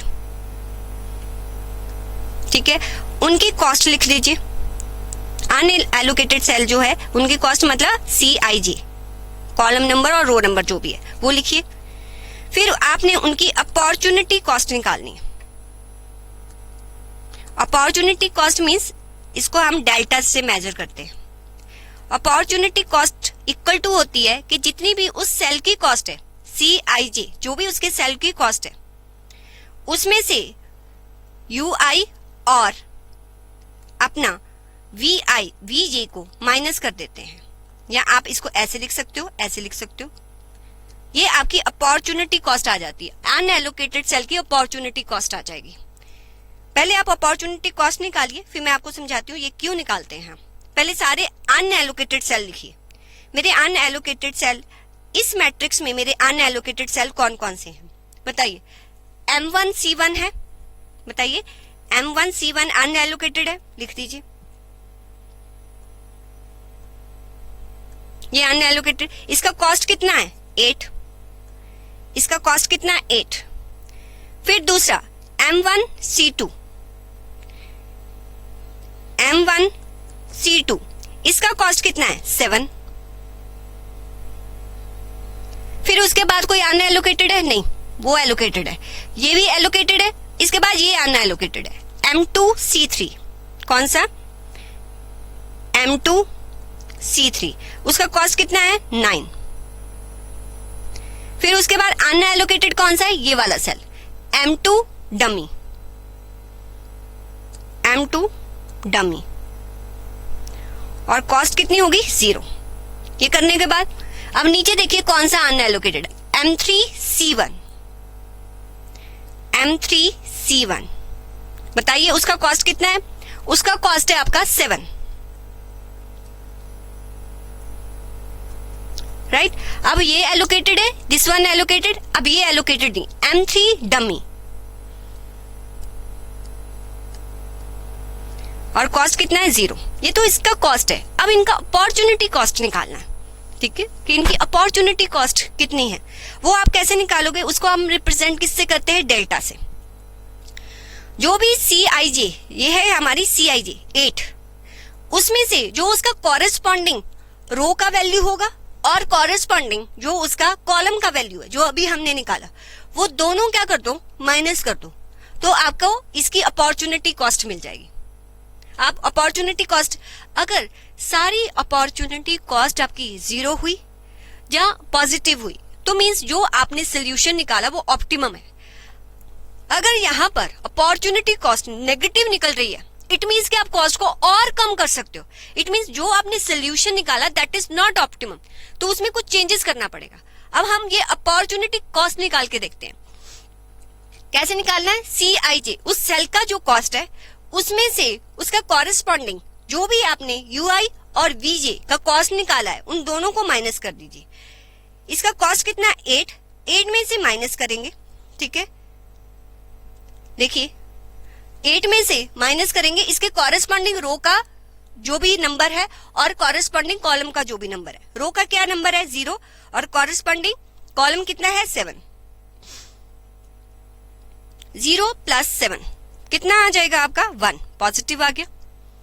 नेक्स्ट सेल, नेक्स्ट जो अनएलोकेटेड सेल है उसका अपॉर्चुनिटी कॉस्ट निकालिए।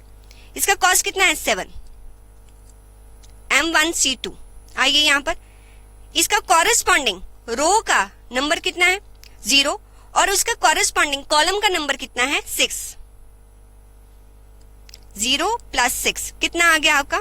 1, ये भी 1 आ गया। नेक्स्ट अनएलोकेटेड सेल का निकालिए, 9 माइनस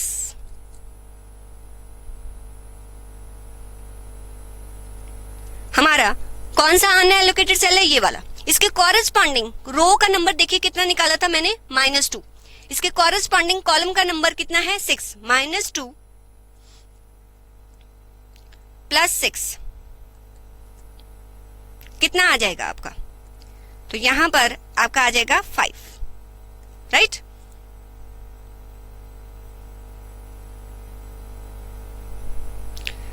उसके बाद डमी 0, उसका कॉरेस्पॉन्डिंग जो भी आपका रो का नंबर होगा ये वाला, ठीक है, इसका कॉरेस्पॉन्डिंग रो कितना है -2 और इसका कॉरेस्पॉन्डिंग कॉलम का कितना है 0, -2 + 0 तो कितना आ जाएगा। तो जैसे ही जो ओपन होगा 0 माइनस माइनस प्लस हो जाएगा तो +2 आ गया, ठीक है।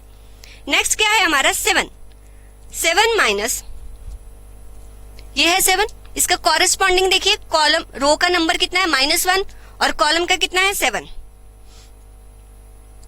-1 + 7 तो कितना आ गया ये +1।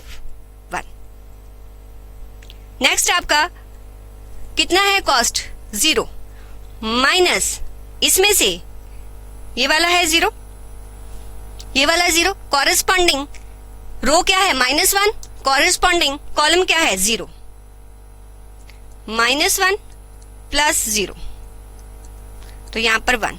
अगर ये नंबर जो भी आपने अपॉर्चुनिटी कॉस्ट IJ जो भी आपकी अपॉर्चुनिटी कॉस्ट है वो ग्रेटर देन या इक्वल टू 0 है, इट मींस कि जो गिवन सोल्यूशन आपका है, जो गिवन सोल्यूशन है दैट इज ऑप्टिमम, मींस इसके अलावा और आप कॉस्ट कम नहीं कर सकते। अगर इसमें से कोई भी नेगेटिव नंबर आता इट मींस कि जो मैंने सोल्यूशन वैम के थ्रू निकाला है वो ऑप्टिमम नहीं है, उसमें मुझे चेंजेस करने पड़ते हैं।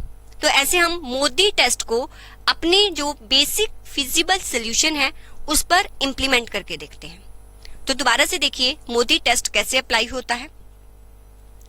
मोदी टेस्ट अप्लाई करने के लिए आपको एवरी रो और एवरी कॉलम उसका U और V का वैल्यू निकालना पड़ता है।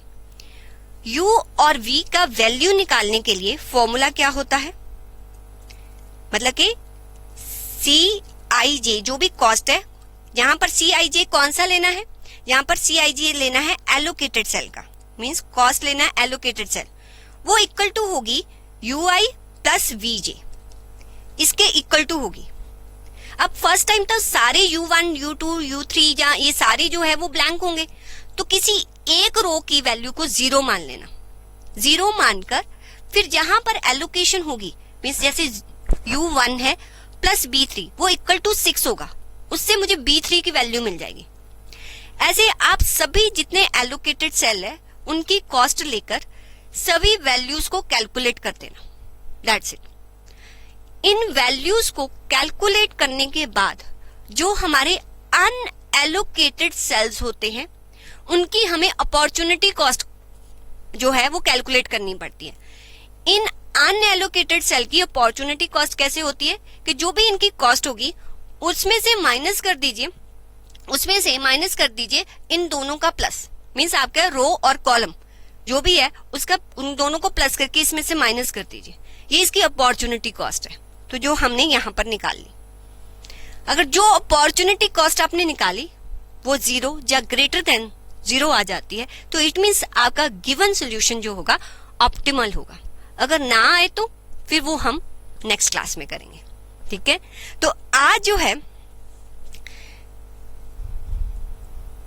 जो है आपने जो इलस्ट्रेशन 23 है जो मैंने आपको करवाया, ठीक है, उस पर वैम मेथड लगाना है। अगर कोई भी और जैसे आपका इलस्ट्रेशन 24 नहीं कर पाएंगे, 24 मत कीजिएगा आप, अगर घर से आपने ट्राई करना है तो आप आज ट्राई कर सकते हैं इलस्ट्रेशन 27। आप 27 पर वैम मेथड लगाइएगा, ठीक है, और फिर उसका ये वाली जो एलोकेटेड सेल के थ्रू आप U और V की वैल्यूज निकाल के देखिएगा, ठीक है। सिर्फ एलोकेटेड सेल के थ्रू ही निकलती है ये।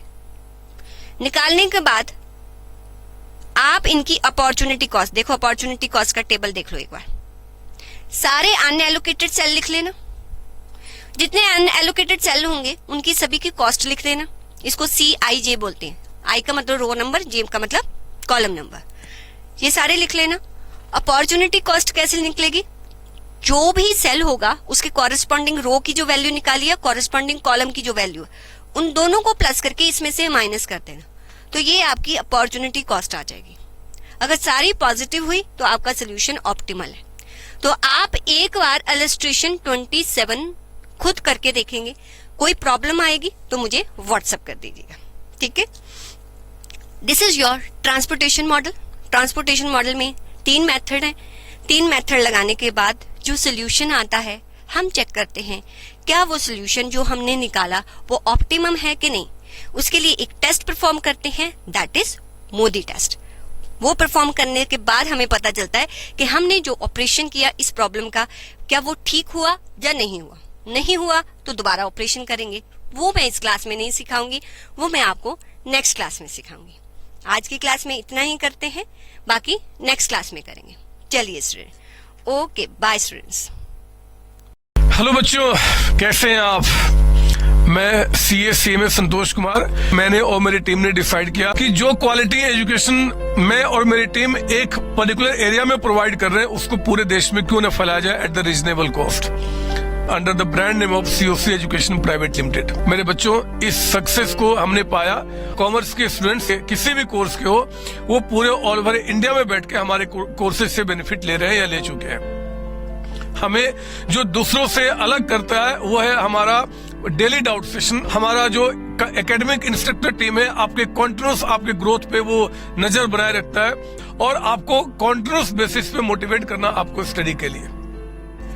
मेरे बच्चों, कुछ रिव्यूज पूरे ऑल ओवर इंडिया से आए हैं, मैं चाहता हूं कि वो आपसे शेयर करूं। This is Komal Mishra of class 11. I am Rishit. I am preparing for CA Foundation. Hello, my name is Vanshika and I'm doing CA Intermediate. Ayaz from Bihar, student of COC since class 11th and now in foundation. I have purchased my CMA Intermediate from COC Education. Hi everybody, this is Rahul. I am currently pursuing the CMA finals. मैंने YouTube पर पहली बार तो sir का class देखा, उनके पढ़ाने का तरीका मुझे बहुत ही पसंद आया। Very thankful to Santosh sir. He is really a very nice teacher. अगर मैं संतोष सर के टीचिंग स्टाइल के बारे में बात करूँ तो आपको महसूस ही नहीं होगा कि आप वीडियो क्लासेस में बैठे हो, आप लाइव क्लासेस में बैठे हो। Santosh sir has cleared all my doubts and he gives a very tagda concept over accountancy. Thanks to COC, my concepts are pretty clear, my doubts get clear right away and I'm even able to score a good mark. इसलिए मैं संतोष sir का दिल से thank you so much कहना चाहता हूँ। Thank you Santosh sir, thank you. आइए आप भी हमारे साथ ज्वाइन करें और सक्सेस के पाथ पे आप भी हमारे साथ अपने सपनों को पूरा करें। थैंक यू बच्चों।